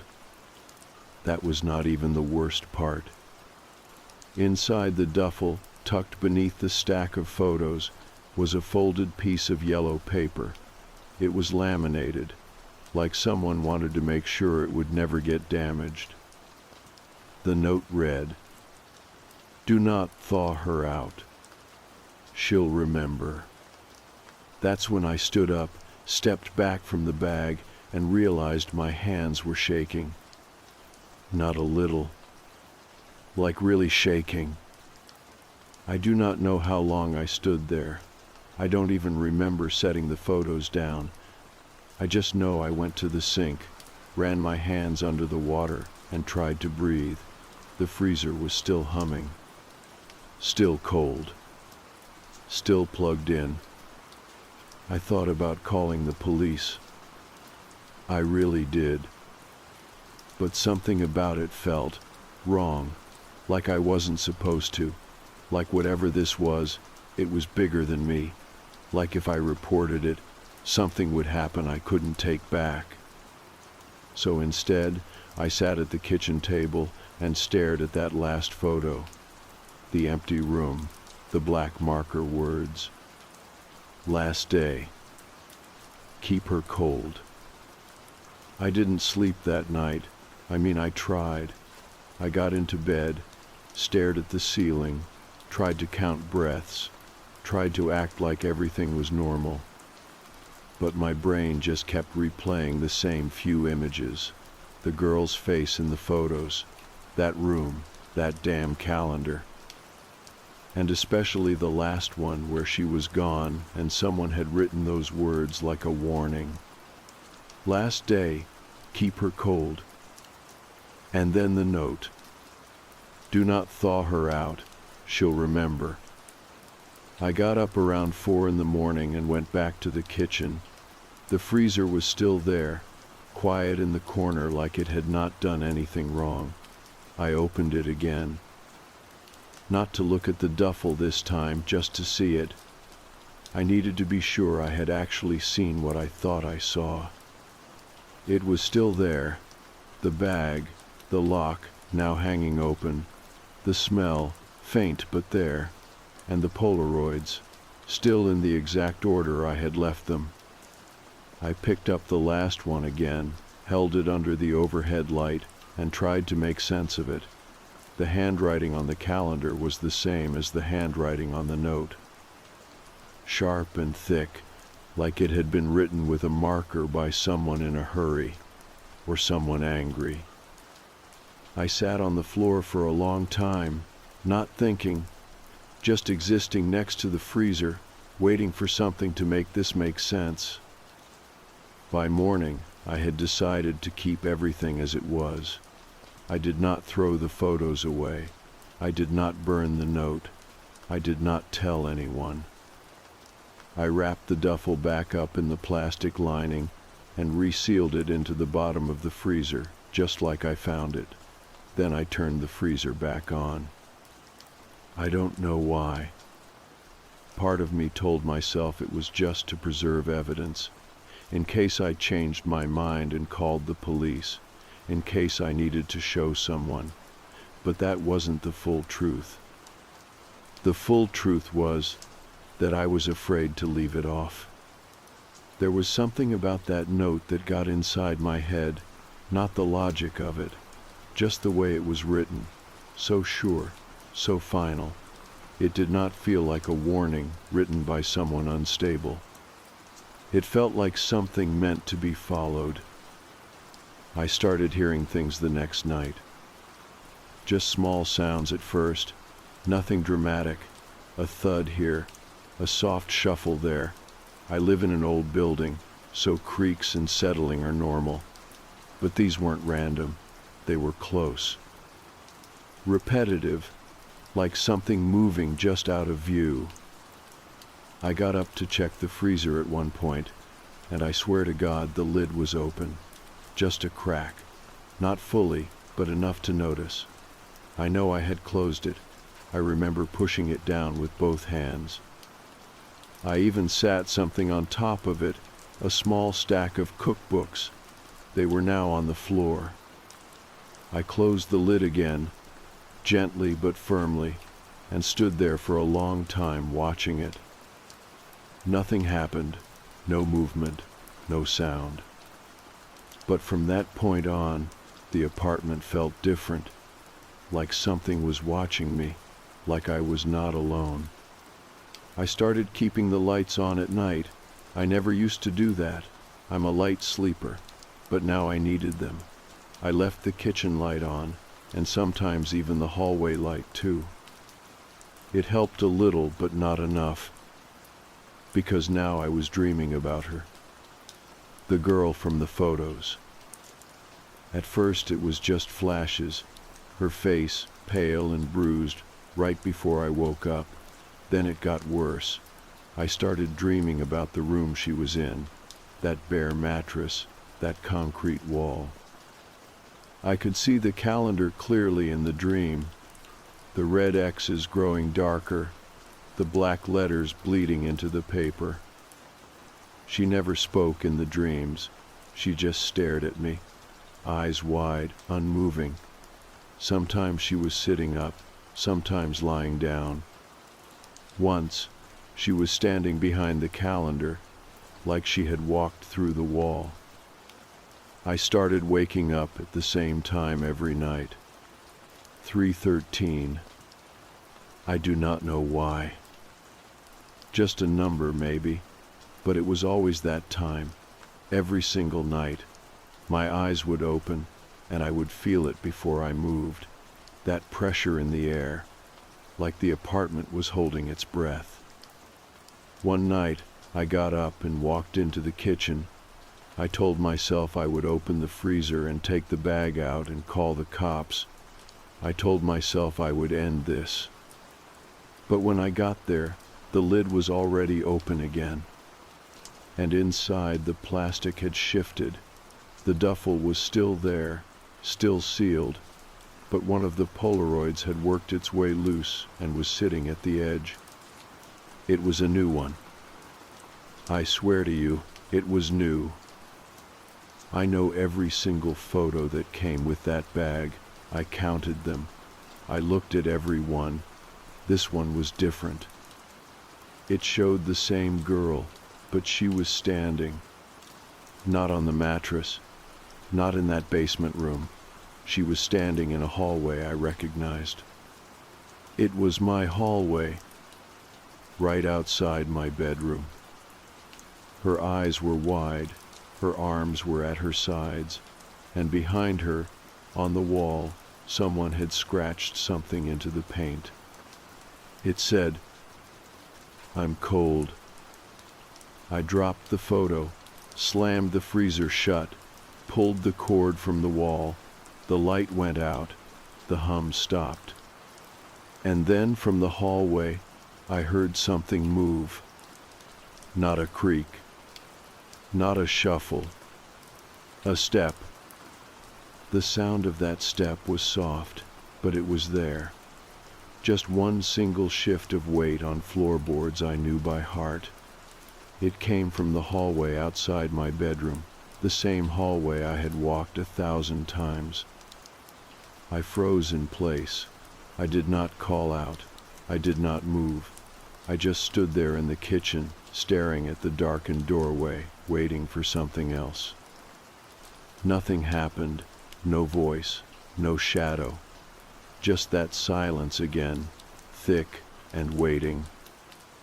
I do not remember deciding to move, but at some point I walked forward, step by step. I passed through the doorway, into the hall, flipping the light switch with the back of my hand. The light came on instantly, too bright, too normal. And there was nothing there. The hallway was empty. My bedroom door was closed. The air felt still, but I knew what I had heard. I was not imagining it.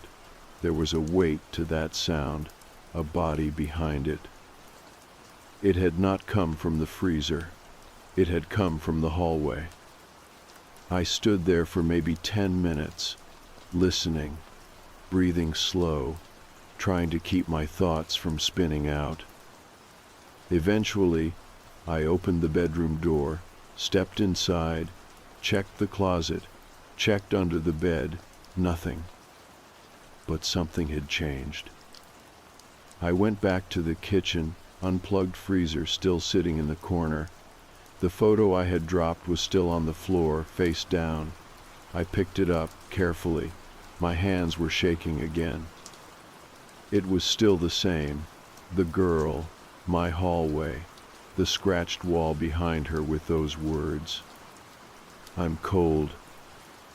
That night, I stayed on the couch with all the lights on and a hammer in my hand. Not a weapon, really, just something to hold. I do not think I slept. The next day, I went to work like nothing happened.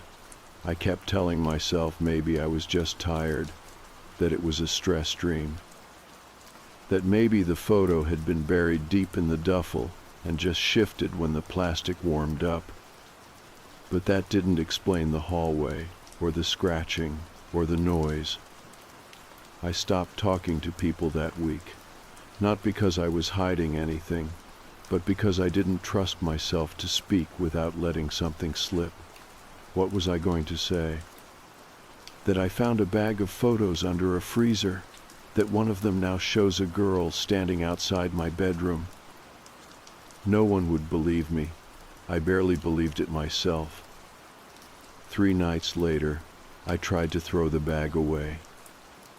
I waited until midnight, loaded the duffel into a garbage bag, tied it 3 times and walked it to the alley behind my building. I tossed it into the dumpster like it was just trash.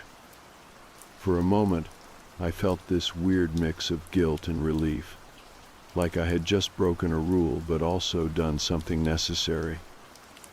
I went back inside, closed all the windows, locked the door, slept with a fan on to drown out any noise.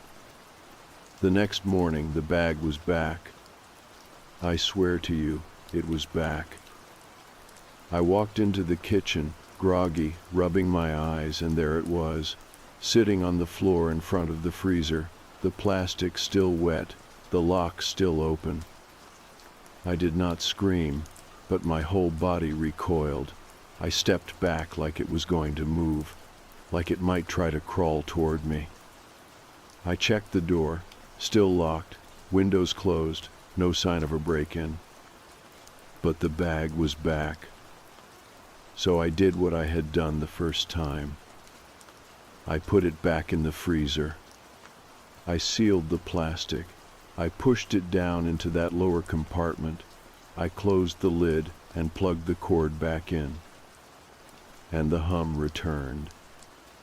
Later that day, I sat on the edge of my bed with my phone in my hand, debating whether to call the police.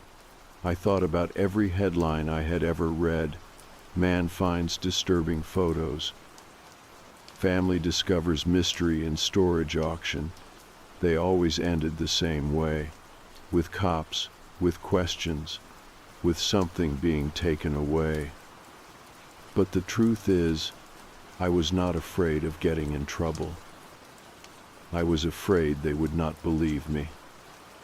I mean, how do you even explain something like this?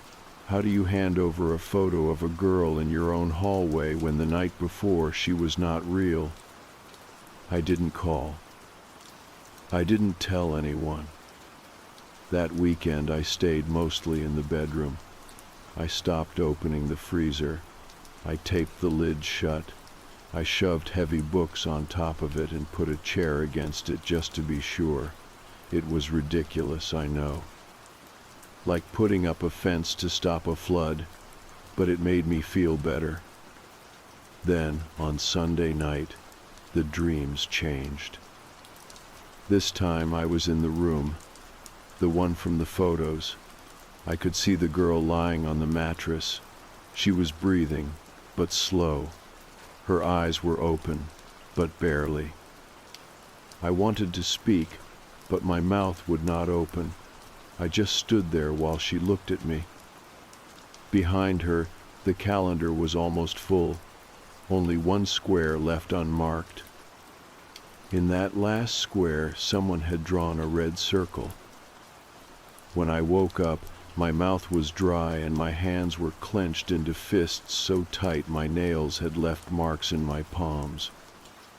I walked out to the kitchen, dread sitting heavy in my chest. The chair was tipped over. The books were on the floor. The tape had been peeled back. And the lid to the freezer was open. Not fully, but enough. Just a crack. Inside, something new had surfaced. A single photo. This time, it was just the mattress. Empty, but the calendar was gone. In its place, scratched into the concrete wall, were 3 words. She is waking. Didn't want to look at the photo. I really didn't, but I did. It was sitting right on top of the bag, like someone had placed it there intentionally. Same Polaroid size, same faded tone, but this one was different. There was no girl, no calendar. Just the bare mattress, the concrete wall, and scratched into the cement, barely legible under the bad lighting, were those 3 words. She is waking. It was the first time I felt something cold crawl under my skin, like it was moving up my spine without touching it. Not fear exactly, more like a knowing. Like I had passed some invisible line I didn't even realize was there until I was already on the other side of it. I didn't touch the photo. I didn't touch anything. I closed the lid of the freezer slowly, without sound, and backed away. The hum kicked back in, soft but steady. That same low sound I used to find comforting. Now it just sounded like a whisper with its mouth pressed against the wall. I spent the rest of the morning sitting at my kitchen table, holding a cup of coffee I didn't drink, staring at the freezer without blinking. The sun moved across the floor. My phone buzzed once. A weather alert. I didn't check it. It occurred to me finally that I was afraid of something that might not even exist. That all of this could be the result of a mental break I had never seen coming. I even Googled it.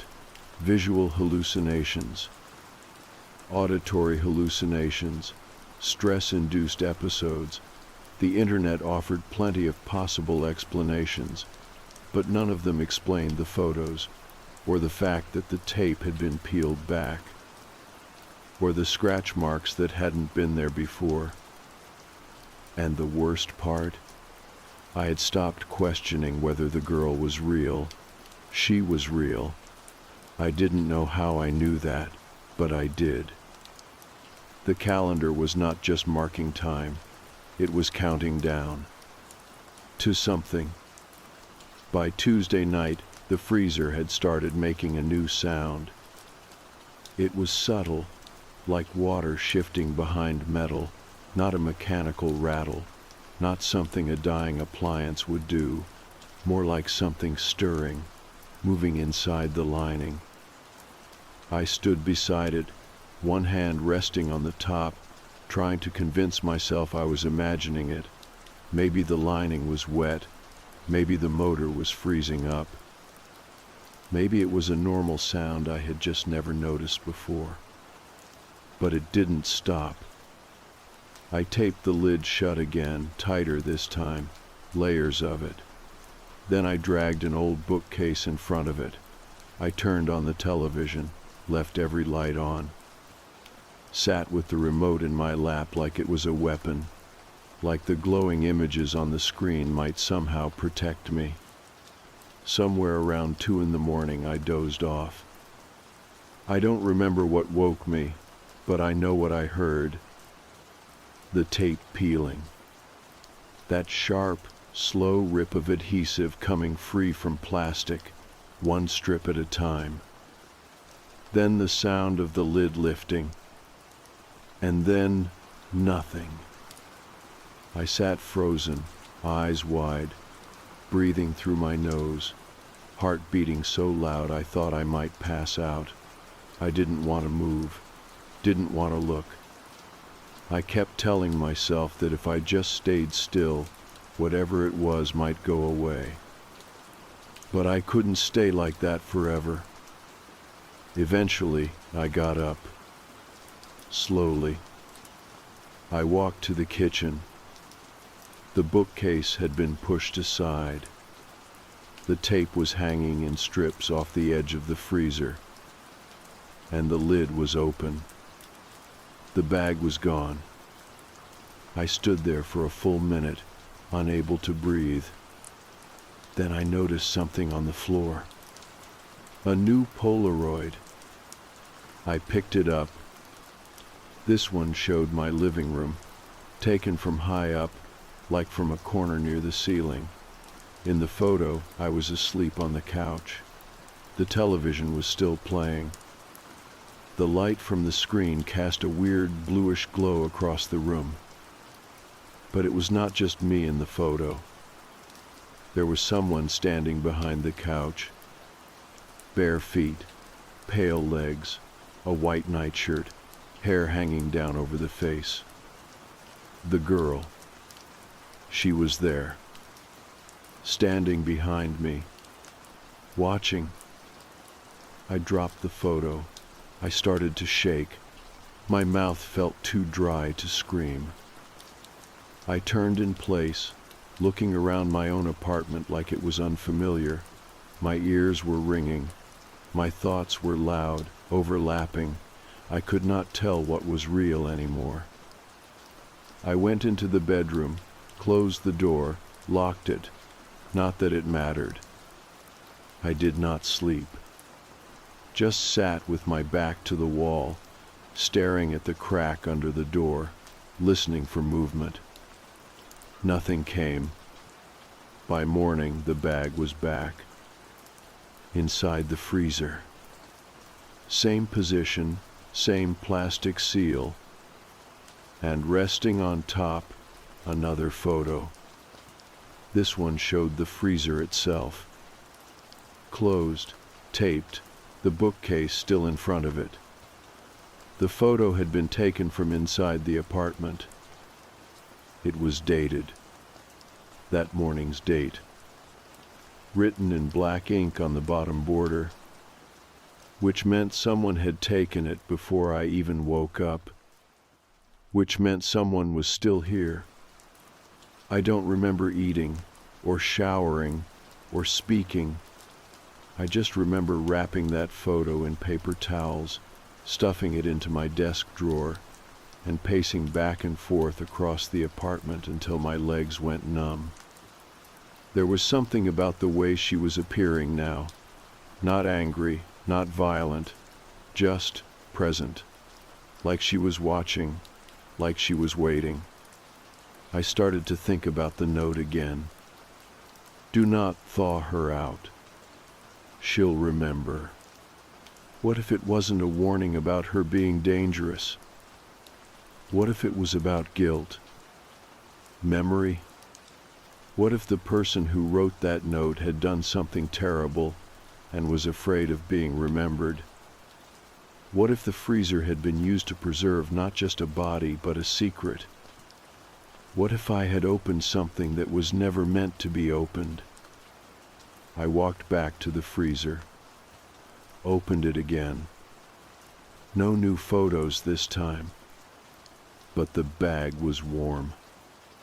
Not hot, not steaming, just not cold anymore. Whatever had been inside it, it was thawing. By the time I realized the bag was warm, I was already past the point of pretending any of this was explainable. There was no fix, no cleanup, no neat way to end it. Something had been set in motion the moment I opened that freezer, and now I was stuck with it. I closed the lid again slowly. I did not tape it shut. I did not move the bookcase. I did not even unplug it. I just stood there with my hands flat against the top of the freezer, feeling how the cold no longer pressed up through the plastic. The hum had changed too. It was louder now, uneven. It sounded tired, like it was trying too hard to keep doing what it was meant to do. But it was losing. I think I knew that. I sat down on the floor and stared at it. The same freezer I had bought for cheap. The one that, for a couple of days, had just been a useful appliance. I started thinking about how casually I had plugged it in, how I never once questioned where it came from, who it belonged to before, what it had held. I never thought about how something so normal could carry something so wrong. I don't know how long I sat there. At some point I turned off my phone, not because anyone was texting, but because I was tired of seeing the lock screen and not knowing what to do with it. There was no one I could call, I was not ready to hear another voice say, "You should get help," or "You should tell someone." It was too late for that. This thing was mine now. That night, I decided to go outside. I hadn't left the apartment in over a week. I walked down the block just to feel air that hadn't been filtered through my vents. I didn't bring my phone. Didn't tell anyone where I was going. Just wandered. It was cold, not freezing, but sharp enough to make my eyes sting. I didn't walk far, just enough to remind myself the world still existed, that I could leave if I really wanted to, that there were still cars passing and stores open and strangers going about their lives. I think that helped a little, until I came back. There was something taped to my front door. Not a note. A photo. Another Polaroid. It was a picture of my hallway, taken from the far end, facing toward my bedroom. In the photo, the bedroom door was cracked open. Just a sliver. And inside that sliver, just barely visible, was the same pale shape. The girl. Hair hanging forward, arms at her sides, head tilted like she was listening. I pulled the photo off the door with numb fingers and went inside, locking every bolt behind me. My ears were ringing again, that high sound you get when your body knows something before your brain does. I didn't bother checking the bedroom. I just sat down on the couch and stared at the photo, trying not to blink. She was getting closer. That was the feeling. Not just that she was in the apartment, but that she was moving. Like each time I saw her, she was a little less still, a little more aware. And now she was watching me back. I went to the freezer again, even though I didn't want to. I don't know what I expected. Maybe another photo, maybe nothing. What I found was a name, scratched into the inner wall of the freezer, just above the bag. It was not there before. I would have seen it. The scratches were shallow but clear, 5 letters. I read them over and over again. The name meant nothing to me. I said it out loud, just to hear how it sounded. Larai. I didn't know if that was a first name, a last name, or something else. But now it had weight. She had a name. She was not just the girl in the photos anymore. She was someone who had been taken, kept, hurt, and then, what? That question started to dig deeper.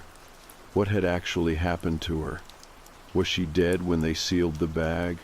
Or had she been frozen alive? Was that the whole point? The calendar, the note, the countdown, the instructions to keep her cold. What if they were not preserving a body but stopping something from finishing? What if she had never died? What if she had just paused?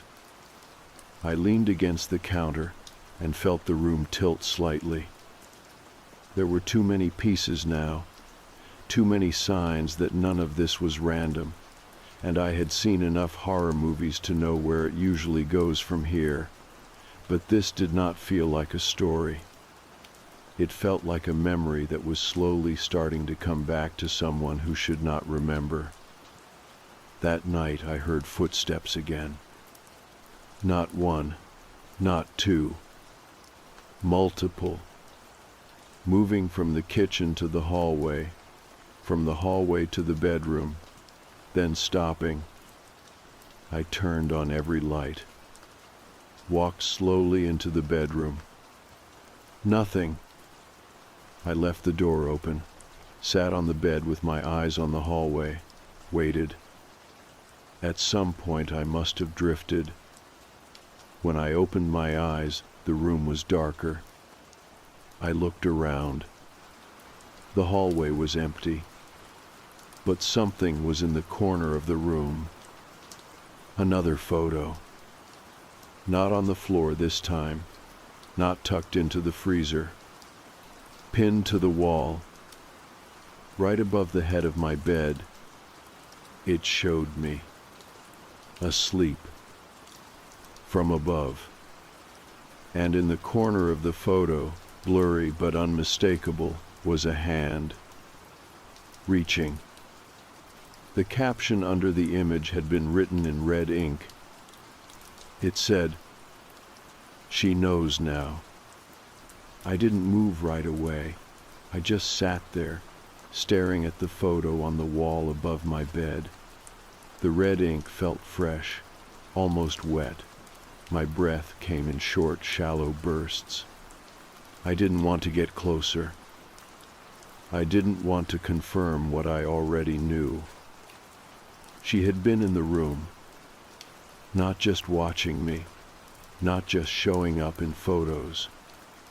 She had stood over me while I slept, and now she remembered. That is what the photo meant, what the red caption confirmed. She knows now. The name carved into the freezer, the new photos, the way the hum had changed. It was all part of something waking up, slowly and intentionally. This wasn't a haunting. It wasn't even revenge. It felt like something older, like a truth rising back up through layers of lies, and I had been the one dumb enough to dig it up. But I couldn't undo it. It had already started. I finally stood and peeled the photo off the wall. My fingers trembled, but I forced myself to touch it. The paper was cool and stiff. It didn't smear. The ink was dry. Someone had placed it there hours ago, maybe even minutes ago, while I slept under it. I didn't sleep again that night. I sat in the hallway outside my bedroom, knees pulled up, back against the wall, eyes on the door. I had no plan, no grand idea of what to do next. Just one clear, heavy thought: this had to end. In the morning, I put on a sweatshirt, wrapped my hands in towels, and opened the freezer for what I decided would be the last time. The bag was still there, barely cold now. The lining had softened. The edges sagged like wet paper. Inside, I could hear a soft slosh, like melted ice shifting. I pulled it out, set it on the kitchen floor, and unzipped it. There were no new photos. No final note. No bones. No body. Nothing but water and a single piece of fabric, folded neatly, almost reverently. It was a girl's nightshirt. The same one from the photos. White, thin, still damp from the thaw. I held it carefully, expecting it to fall apart, but it didn't. It felt solid, real. Just like she had been. I stood there in the kitchen holding that fabric, and for the first time in weeks, I felt something settle. Not peace exactly, just a kind of clarity, a decision forming behind the fear. I needed to know who she was. So I started looking. Not for ghosts. For records. I went to the public library, the city archives, even the police station downtown. I asked for old missing persons files. I told them I was doing research for a project. Most people didn't ask questions. I guess I looked like someone who belonged in front of a microfiche machine. I searched every case in Buffalo from the 1980s through the early 2000s. Any girl around 16 to 20 years old, any cases that went cold, anyone who disappeared and was never found. I found her in an article from 1997. Her name was Lori Hennings. She was 17, last seen leaving a bus stop on the east side. She never made it home. Her parents put up flyers for 2 years. The police followed every lead they had. Then it just stopped. She became another line in another file drawer, a face in a binder. That was all. But it wasn't all. Someone had taken her, kept her, photographed her as she faded, watched her suffer day after day until the last photo. Last day. Keep her cold. I went home with the article printed in my hand. I sat at the kitchen table and read it over and over until I knew the lines by heart. Then I pulled out every photo I still had, every Polaroid. I laid them out one by one across the floor. It was her. The same eyes, the same tired, defiant stare. Even near the end, even when she could barely sit up, there was something in her that never broke. Someone tried to erase her, tried to seal her in silence. But she remembered, and now so did I. I burned the photos that night. All of them. It took hours. I used a metal trash can, tore the pictures slowly so they would catch faster. The smoke filled the apartment, sharp and chemical, but I didn't stop. I burned the bag too. And the nightshirt, and the name card. I turned off the freezer, unplugged it, rolled it out to the curb and left it there. The next morning, it was gone. I thought maybe that would be it. I thought maybe once it was all destroyed, I would be free of it. But Larai came to me one last time, not in fear, not in warning, in thanks. It was a dream, but I think it was more than that. She was standing in the hallway again, but she looked different, healthy, whole. She was not reaching. She was just there, looking at me like I had finally done what needed to be done. And then she was gone. After that, the noises stopped. The dreams stopped. The freezer never came back. The photos never reappeared. It was just me again. And a name I would never forget. I still think about her. Sometimes I light a candle. Sometimes I just sit quietly and say her name out loud, like a reminder, not of the fear, but of what was taken from her, and what she made sure no one could ignore. She was not a ghost. She was a girl, and she remembered. So I did too.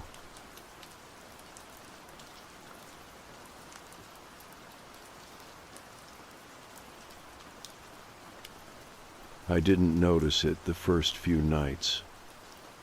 You tune out a lot working third shift sirens, delivery vans, drunk arguments bleeding out of open windows. So, when I first heard the music, I assumed it was someone's phone, or a car parked too long with the radio on.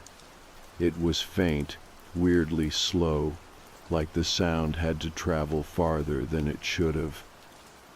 But it kept coming, always at 4:02 in the morning. Not 4. Not around 4. 4:02. I only started keeping track because I'm up anyway, coffee in one hand, waiting for my eggs to finish frying. I work at support from home, and my hours are flipped. I sleep during the day, live mostly in the dark, same as raccoons and people with unfinished grief. The music was always the same, that old ice cream truck jingle. You know, the one, those plinking carousel-style notes. Only this version was wrong, slower, warped, like it was dragging itself through water. And even worse, it didn't fade in or out. It just started, full volume, right at 4:02. played for exactly 2 minutes, then stopped like someone cut the cord. At first I thought it was a prank, or maybe one of those cursed viral marketing things, but this isn't that kind of neighborhood. My street's a cul-de-sac in Camden, New Jersey, the kind with cracked sidewalks and leaning mailboxes. Quiet, low income. No one around here has the energy for a prank that's consistent. And besides, no kids live on this block. None. I checked. I live alone in a semi-detached with a single window that faces the street. That's how I started watching. I set a reminder on my phone, 4:01 a.m., just in case. And sure enough, at 4:02, the music started. I stood at the window and waited. That's when I saw it. The truck wasn't a cartoon-colored van like you see in the suburbs. It was dull white, chipped, with red trim and faded stickers on the side. The kind that used to have a smiling mascot, but the face had been scraped off, replaced with a blank circle, just eyes and a line for a mouth. It moved slow, too slow, like it wasn't driving, like it was gliding. It stopped at the same spot in front of number 16. That house has been empty since I moved in. The windows are boarded, the yard's mostly dirt and weeds, no lights, no furniture. But the truck always stops there, for exactly 2 minutes. That first night I leaned in closer, trying to see who was behind the wheel. The cab was dim. I almost thought it was empty. Then the driver looked up, straight at me. He was tall, even sitting, you could tell. Long neck, pale face, big, round eyes. But what got me was how wet he looked.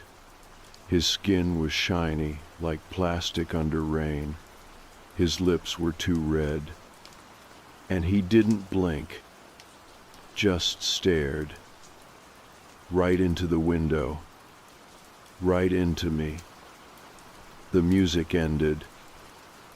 He drove off. I didn't move for a long time, I don't know why. Just kept standing there, staring at the empty street. It wasn't fear exactly. Just this stillness, like if I moved too fast, the moment would rewind. I went to bed and didn't tell anyone. Next night, I didn't set a reminder. Didn't need to. My body woke me at 4:01 without asking. And again, at 4:02 music, slowed, warped, full volume. I didn't look out the window this time. I couldn't. The night after that, I caved. Curiosity beats fear when you live alone long enough. I watched from behind the curtain, same truck, same house, same stop. But this time, the driver didn't look at me. He looked up the street, toward the end of the cul-de-sac. I followed his gaze. There was nothing there. But I swear I saw movement in the corner of my eye, a flicker, like someone ducking out of sight behind a bush. That was 2 nights ago. And this morning when I checked my mailbox, there was something waiting for me. Not a letter, not a package, just a melted ice cream cone balanced on a paper plate, half vanilla, half something greenish, and sticking out of the top, a tooth, small, white, clean, a child's. I stared at it for a long time. Then I threw it all in the bin and poured bleach over the top. I haven't called anyone. Who would I even call?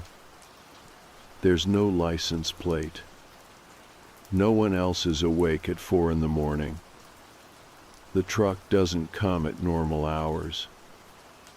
No kids live on the block. But the truck keeps coming. 4:02. Every night. And I know deep down under the part of me that still believes in logic that it's not trying to sell anything. It's looking. The cone in the tooth messed me up more than I thought it would. I didn't sleep that night. I couldn't. I sat in the kitchen with the lights off, watching the street through the window blinds like I was waiting for something worse to show up. I kept trying to tell myself it was just a prank. Someone knew I'd been watching. Maybe I had a neighbor who thought it would be funny to lean into the weirdness. But I don't talk to my neighbors. Not because I'm antisocial. I just work nights, sleep days, and by the time I'm up and alert, everyone else is already inside, winding down or putting their kids to bed. I know maybe 2 names on this block. No one here knows me well enough to mess with me like that. And no kid I've ever seen is small enough to lose a tooth that size. By 9 that morning, the cone was gone. I dumped it into a plastic bag, tied it up, and tossed it in the bin with the bleach-soaked paper plate. I scrubbed my mailbox out with dish soap and hot water like it was diseased. I didn't even check my post. I didn't tell anyone. But that night, I watched again. Not because I wanted to, because it felt worse not to. At exactly 4:02, the music started. Same warped tune, same dragging tempo, same sudden stop at the middle of the block. I stayed back from the window this time, just far enough to see without being seen. The truck stopped outside number 16 again. But the driver never looked up. He just sat still in the cab, head slightly tilted toward the passenger seat. I couldn't see what was there, just the top of something red, like fabric. After 2 minutes, the truck rolled on. I counted every second. I waited another 10 before I finally exhaled. And then I did something stupid. I stepped outside. It was nearly 5 by then. The sky was starting to pale, that weird, colorless stretch of time right before sunrise where everything feels off.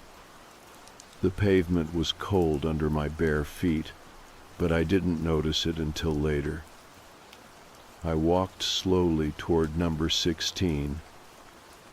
The truck was long gone, no sign of it, no tire marks on the street. But something had been left behind. A small puddle. Directly where the truck had stopped. Milky white, like melted soft serve, but thinner. And in the middle of it, something glinted. I crouched down. It was a charm. Like the kind kids used to clip onto bracelets or zippers. A tiny gold shoe, one of those rounded baby shoes, tarnished, slightly bent. No tag, no chain, just the charm, half sunken in the melted puddle. I didn't touch it. I went back inside, locked the door, and shoved a chair under the handle. I didn't sleep that morning either. That evening, I made a pot of coffee and stayed up through the night again. By midnight, I'd made a plan. I was going to follow the truck. Not forever, just once. I needed to know where it came from, where it went, if it stopped somewhere else, if anyone else saw it, if I was actually losing my mind, or if this thing was real and deliberate and watching more than just me. I didn't have a car, but I had a bike. It wasn't much. A second-hand mountain bike with a sticky front brake and a headlight that needed tightening, but it would do.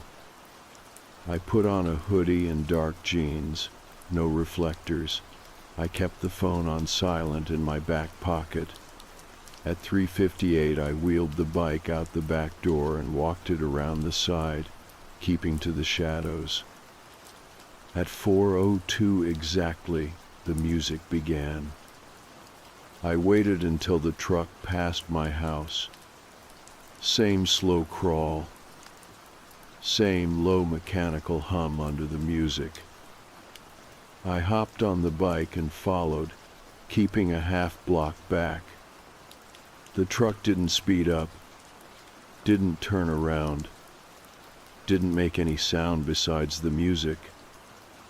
It drove straight for 6 blocks, then took a left. 2 more blocks, a right. The neighborhood started to thin, more trees, fewer houses. Then we reached the edge of a park, and that's where it stopped. Not parked. Stopped. In the middle of the road. No other cars around, no street lights.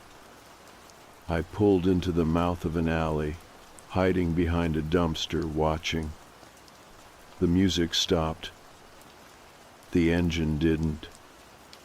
I waited. Maybe a full minute passed. Then the back door of the truck opened. It was one of those old roll-up freezer doors, metal and loud. But this one made no sound, just lifted, and something stepped out. It wasn't the driver. It was a kid. Small, thin, barefoot, wearing a hospital gown.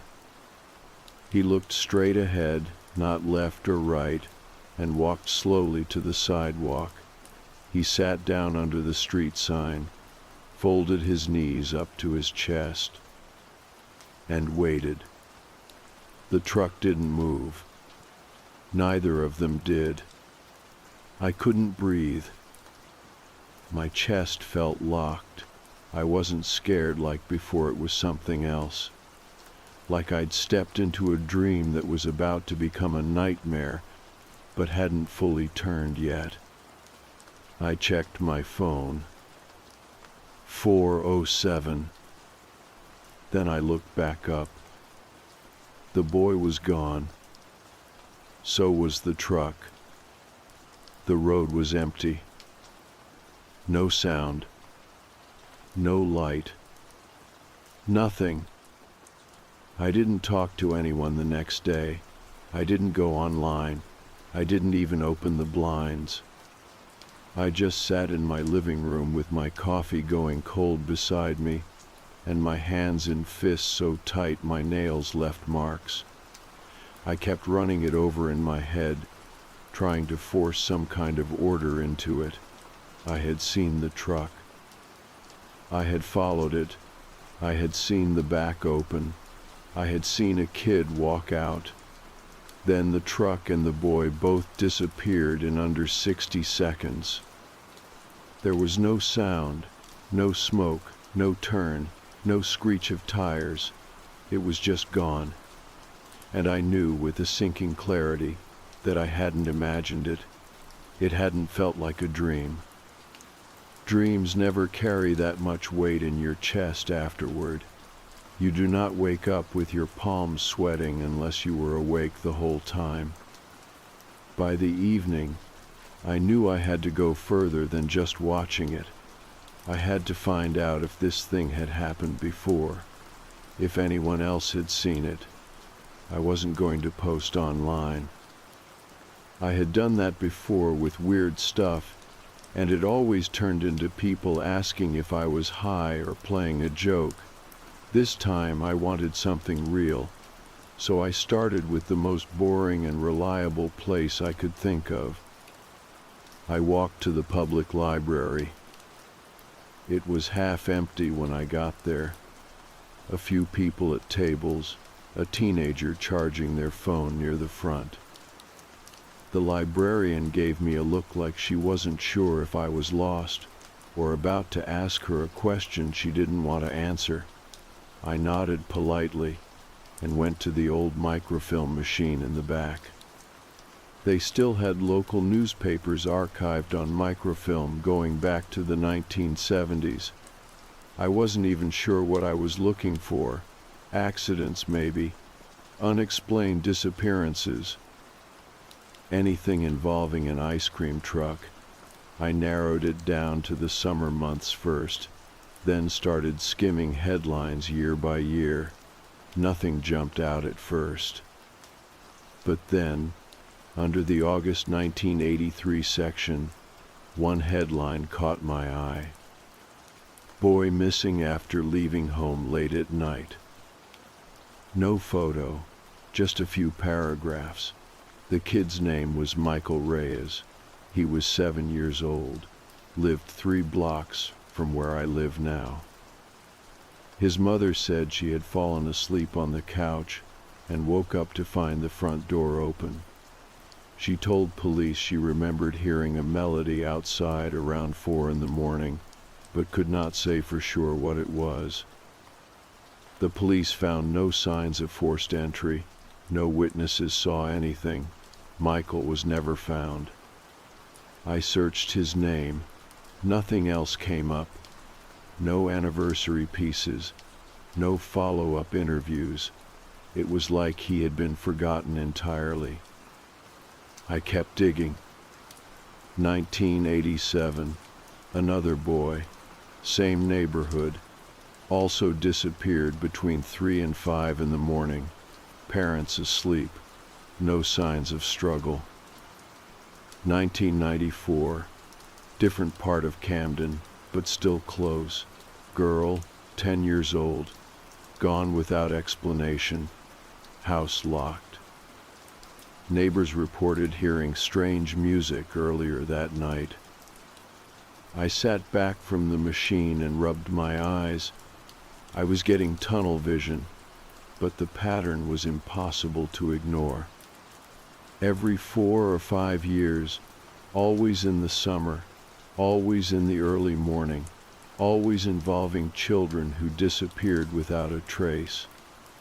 The police reports always leaned toward runaways, but no one ever found them. No one ever reported sightings. The trails went cold in the same way every time. There were no suspects, no persons of interest, no statements about an ice cream truck. But one article mentioned something that made me freeze. It was buried in the 5th paragraph of a missing persons report from 2002. The boy's name was Elijah, and he had last been seen by his older brother, who shared a bedroom with him. The brother told police that Elijah had gone to meet the truck. That was the line. Gone to meet the truck. No elaboration, no context, and no one seemed to follow up on it. I printed the article and left. I felt eyes on me as I walked out, even though no one was looking. The kind of attention you feel when you touch something you were never meant to see. At home, I laid the article on my kitchen table next to the gold shoe charm and the notes I had written by hand. I drew a small map of the street, marked where the truck always stopped, where the puddle had been, where the kid had sat under the sign. I didn't know what I was building, but the pattern helped me breathe. That night, I didn't follow the truck. I watched from the window again. At 4:02, the music started. The truck moved at the same speed, same stop, same timing. Only this time, it did something new. It kept playing the music after it stopped. That had never happened before. It stayed parked in front of number 16 for its usual 2 minutes. But the melody continued. It was slower than before, lower pitched, and the rhythm was wrong. It stuttered at one point, like someone had forgotten how the song went and tried to keep going anyway. I didn't move from the window. I didn't breathe until the truck finally pulled away and the music cut off mid-note. I went to bed with all the lights on. I knew then that it was escalating. It had noticed I was following it, not just watching from behind glass, but tracking, researching, digging up things that were meant to stay buried. And I think it was trying to warn me to stop. I kept the lights on for 3 nights straight. I stopped sitting at the window. I closed the blinds. I unplugged the doorbell camera. Whatever this thing was, it had noticed me. I knew that much. I had gone from silent witness to participant, and I did not want to know what came next. But wanting doesn't matter once you're involved. That's what I finally had to accept. You do not get to go back to before. Not after something stares at you like that. Not after a child steps out of a truck and vanishes into nothing. I didn't follow it again. I didn't watch it roll past. But every night, right at 4:02, I still heard that melody start. Warped. Wrong. And always on time. The paper I had printed about Elijah, the boy who went to meet the truck, stayed on my kitchen table. I must have read it 50 times. Each time that line hit me a little harder.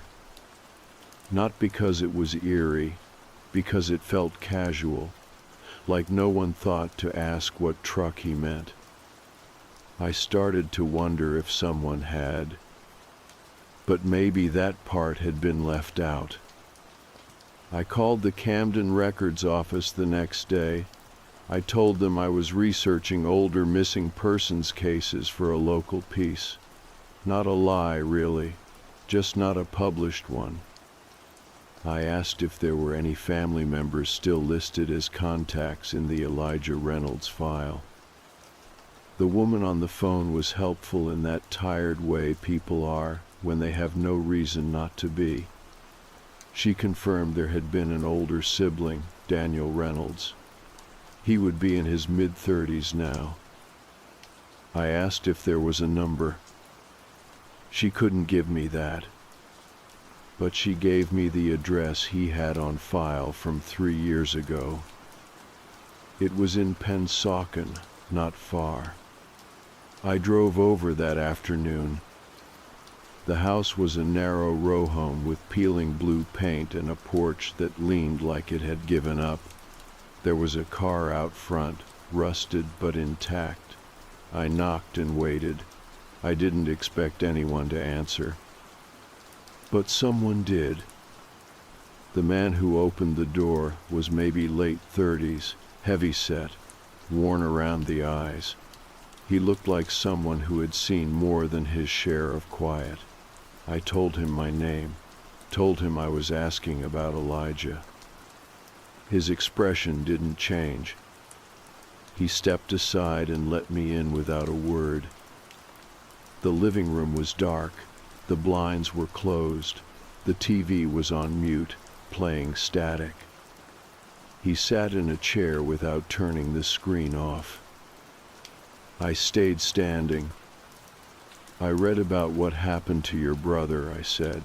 I saw the article. He didn't say anything. I think something's still happening, I added, and I think it's the same thing. That made him look up. He stared at me like he was measuring something behind my eyes. Then he asked the first question. How long have you been seeing it? 2 weeks, I said. Every night, 4:02. He nodded slowly.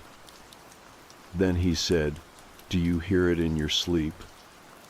The question caught me off guard. "I don't know," I said. "I keep waking up before it starts."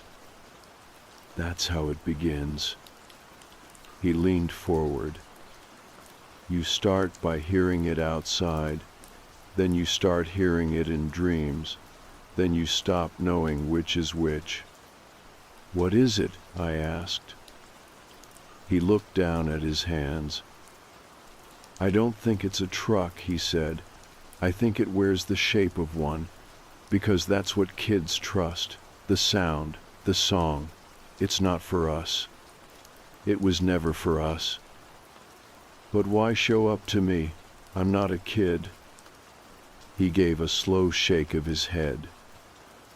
"You watch too long. That's all it takes." He told me about the night Elijah vanished. It was summer. No school the next day. They were both awake past midnight, reading comics and talking about cartoons. Sometime after 3, Elijah had gone quiet. Stared out the window. Daniel asked him what he was doing. He said, "They're early." Daniel asked who. And Elijah replied, "The cold man." He said the name like it was normal, like they had talked about it before. Daniel remembered getting up, looking out the window, and seeing nothing. No car, no person, no movement. Just the faint sound of music he couldn't place. A minute later, Elijah went to the front door and stepped outside. Daniel followed. But by the time he got there, the street was empty, and Elijah was gone. No footsteps. No sounds. Just one drop of melted ice cream on the bottom step. "I told the police," he said. "They thought I was making it up. Trauma response. That's what they called it." He stood and walked to the side table, opened a drawer, pulled something out and handed it to me. It was a charm. A tiny gold shoe. Identical to the one I had found in the melted puddle. "I thought I dreamed it," he said. "But a week later, I found that in the mailbox." "Did anything happen to you?" He shook his head. "Not then, but it came back." He looked at me. "Once you know about it, it comes back." I left with the charm in my pocket and a weight in my chest I could not name. At home, I laid both charms side by side on the kitchen table. They were the same in every detail. Same scratches. Same small bend near the arch. Like they were not copies. But the same one. I didn't leave the house the next day. I stayed inside with the blinds drawn and every light on. I kept the charms on the kitchen table, lined up side by side like they might do something if I stared long enough. I couldn't stop looking at them. They were too identical, not similar, not replicas. They had the same scratches in the same places, the same tiny nick where the gold flaked at the tip. It was like the same object had appeared in 2 places. One in my mailbox, one in Daniel's drawer. The thought settled heavy in my chest. I started to wonder how many people had one of these. How many people had found a charm, or a puddle, or a cone with something hidden inside. Maybe not everyone remembered. Maybe it had been happening for years, decades even. but no one had tracked it the way I had. They had seen it once, then buried the memory under sleep, routine, and fear. I was not forgetting. I couldn't, and that meant I had one thing left to do. I was going to stop it. I didn't have a plan. I just knew I couldn't keep watching. I couldn't be passive. The truck came every night, always the same route, always 402, always stopped at number 16. It had followed a routine like a machine, and I believed that meant it could be disrupted. Even machines can break. That night, I stood outside my house with a flashlight and a small crowbar tucked under my arm. The air was warm but felt colder than it should. My breath clouded more than the temperature called for. I was sweating, but I still shivered. The truck always moved slowly. I figured if I approached it from the side, I might get close enough to look inside the back, maybe even force it open. At 401, the street was silent. At 402, the music began. It was slower than before. Not just dragging, struggling. The melody skipped a few notes in the middle, then restarted from the beginning. I stayed behind the bushes until the truck passed me. It stopped in front of number 16. I waited 6 seconds, then stepped out. My heart was pounding, not loud, just tight and deep, like a drum played underwater. I walked to the back of the truck. The metal was old, flaked with rust. The latch was covered in scratches. I reached for the handle. It was cold. I mean winter cold, metal that burns your skin even though the night was warm.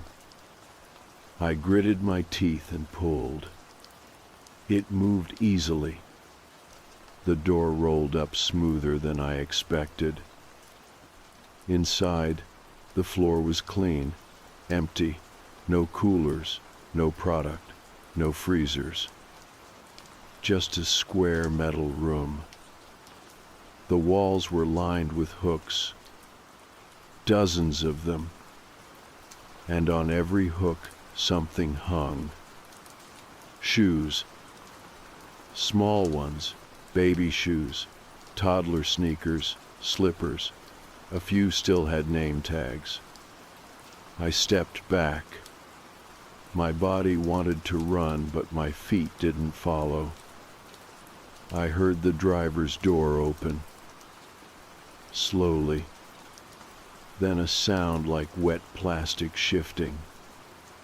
I turned and looked up. The driver stood taller than the cab. He had to duck under the frame to step out. His face was pale and stretched, skin pulled too tight, like it was made of wax pressed over bone. His eyes were round and glassy, no blink, no expression. He tilted his head, like he was studying me. I gripped the crowbar tighter. He didn't move. Then he opened his mouth, and the music came out. Not a voice, not words. The ice cream truck jingle, playing from inside his throat. It sounded warped, like a speaker underwater, but I could hear the notes clearly. I stepped back again. He followed, slow and smooth, 1 foot at a time. He didn't chase. He just moved like he already knew where I was going. I turned and ran. Back to my house, through the front door. I locked it. Then I pushed the couch in front of it, shaking. The music outside kept playing. Longer than usual, It was still going 5 minutes later. Then 10. Then silence. When I finally opened the door, the street was empty. No sign of the truck, no footprints, no sound. Just a puddle on my doorstep. No charm this time. Just the puddle. And in it, something new. A strip of paper soaked through. I pulled it out carefully and unfolded it. 5 words were written in shaky block letters. You are not the first. I sat on the floor and tried to understand what that meant. Was it a warning, a message, a threat, or maybe a statement of fact? Maybe others had stood where I stood. Maybe some had tried to fight it. Maybe all of them had failed. But I was still here. And now I knew what was inside the truck. Not bodies. Not drivers. Not even ghosts.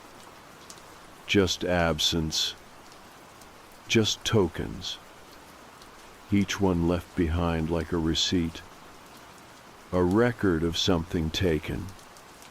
I didn't sleep the night I opened the truck. I sat on the floor with the crowbar still in my lap and the soaked paper drying on the windowsill. My legs were stiff. My head ached. I hadn't eaten in almost 24 hours, but my stomach felt like a clenched fist.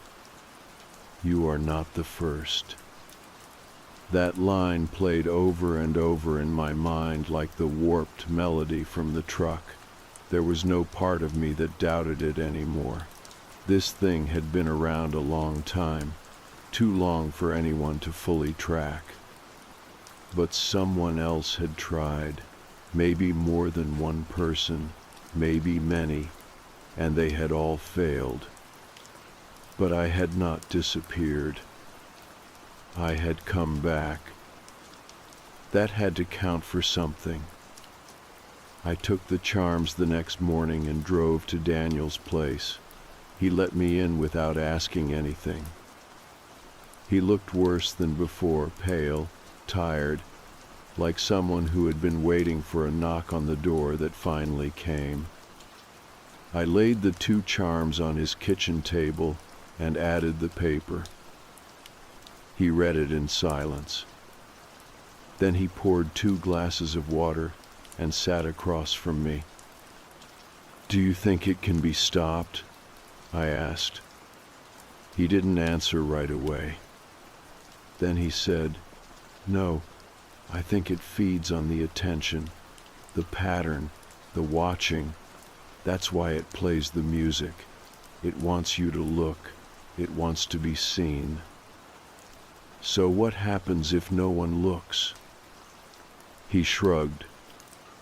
No one's ever tried that. I nodded. That night I unplugged every device in my house. I turned off my phone. I pulled the blinds shut and nailed the edges down with tacks. I put on noise-canceling headphones and played rain sounds at full volume. At 4:02, I felt it pass. Even without sound, even without sight, I knew it was there. But I did not look. The next night, I did the same. And the next. On the 4th night, the music stopped coming. There was no sound, no pressure in the air, just stillness, like whatever had been coming finally moved on, or gave up. I kept the routine for 1 full week just in case, and then I stopped checking the clock. I started sleeping again, slowly, lightly, but it was sleep. I went back to work. I spoke to my sister on the phone. I made a real meal for the first time in days. I stopped walking past the window at night. I stopped expecting something to be waiting for me. One morning, I found a letter in my mailbox. Handwritten. No stamp. No return address. It simply said, "You broke it." There was nothing else. No signature. No name. But the tone felt different. Less like a threat. More like acknowledgement. Or maybe even thanks. I showed it to Daniel the next day. He read it twice and smiled for the first time since I met him. "Then maybe that's it," he said. "Maybe it's over." We sat for a while without talking. Before I left, he gave me something. A shoebox. Inside were newspaper clippings, all the ones I had found and many more I hadn't, dozens of them. Articles dating back to the 60s, Camden, Philadelphia, Wilmington, Trenton. All early morning disappearances. All children. All unsolved. In every single one, there was a pattern buried in the language. A mention of music, or a description of a white van, or a note about something left behind. A coin, a charm, a cone. None of the papers had ever connected them. But Daniel had. He had been collecting them for years. "I never knew what to do with them," he said, "but maybe now they're just stories." I took the box home and scanned every single page. Then I packed the originals away and gave the scans to a friend who writes local history columns. He called it the Cold Song. I didn't tell him it was real. He didn't ask. That was months ago. Nothing's happened since. The truck has not come back. The music has not returned. I walk at night now. Not far, just around the block. I pass number 16 sometimes. The house is still empty, still boarded, but I don't feel anything when I look at it. No cold spot, no dread. Just a house with a history. Like all places. One night I left something on the step. A charm. One of the gold shoes. The other one I buried in my backyard. Just in case. I still don't know what the truck really was. A spirit. A curse. Something older, maybe. A ritual playing out behind the rhythm of an old jingle. But I do know it wanted to be seen. And I do know it fed on patterns. And maybe most of all I know this. The only way to starve something like that is to take your eyes off it. Stop listening. Stop naming. Stop giving it space in your mind. So I won't say its name anymore. And I won't tell this story again. I'll just go to sleep before 4 and wake up with the sun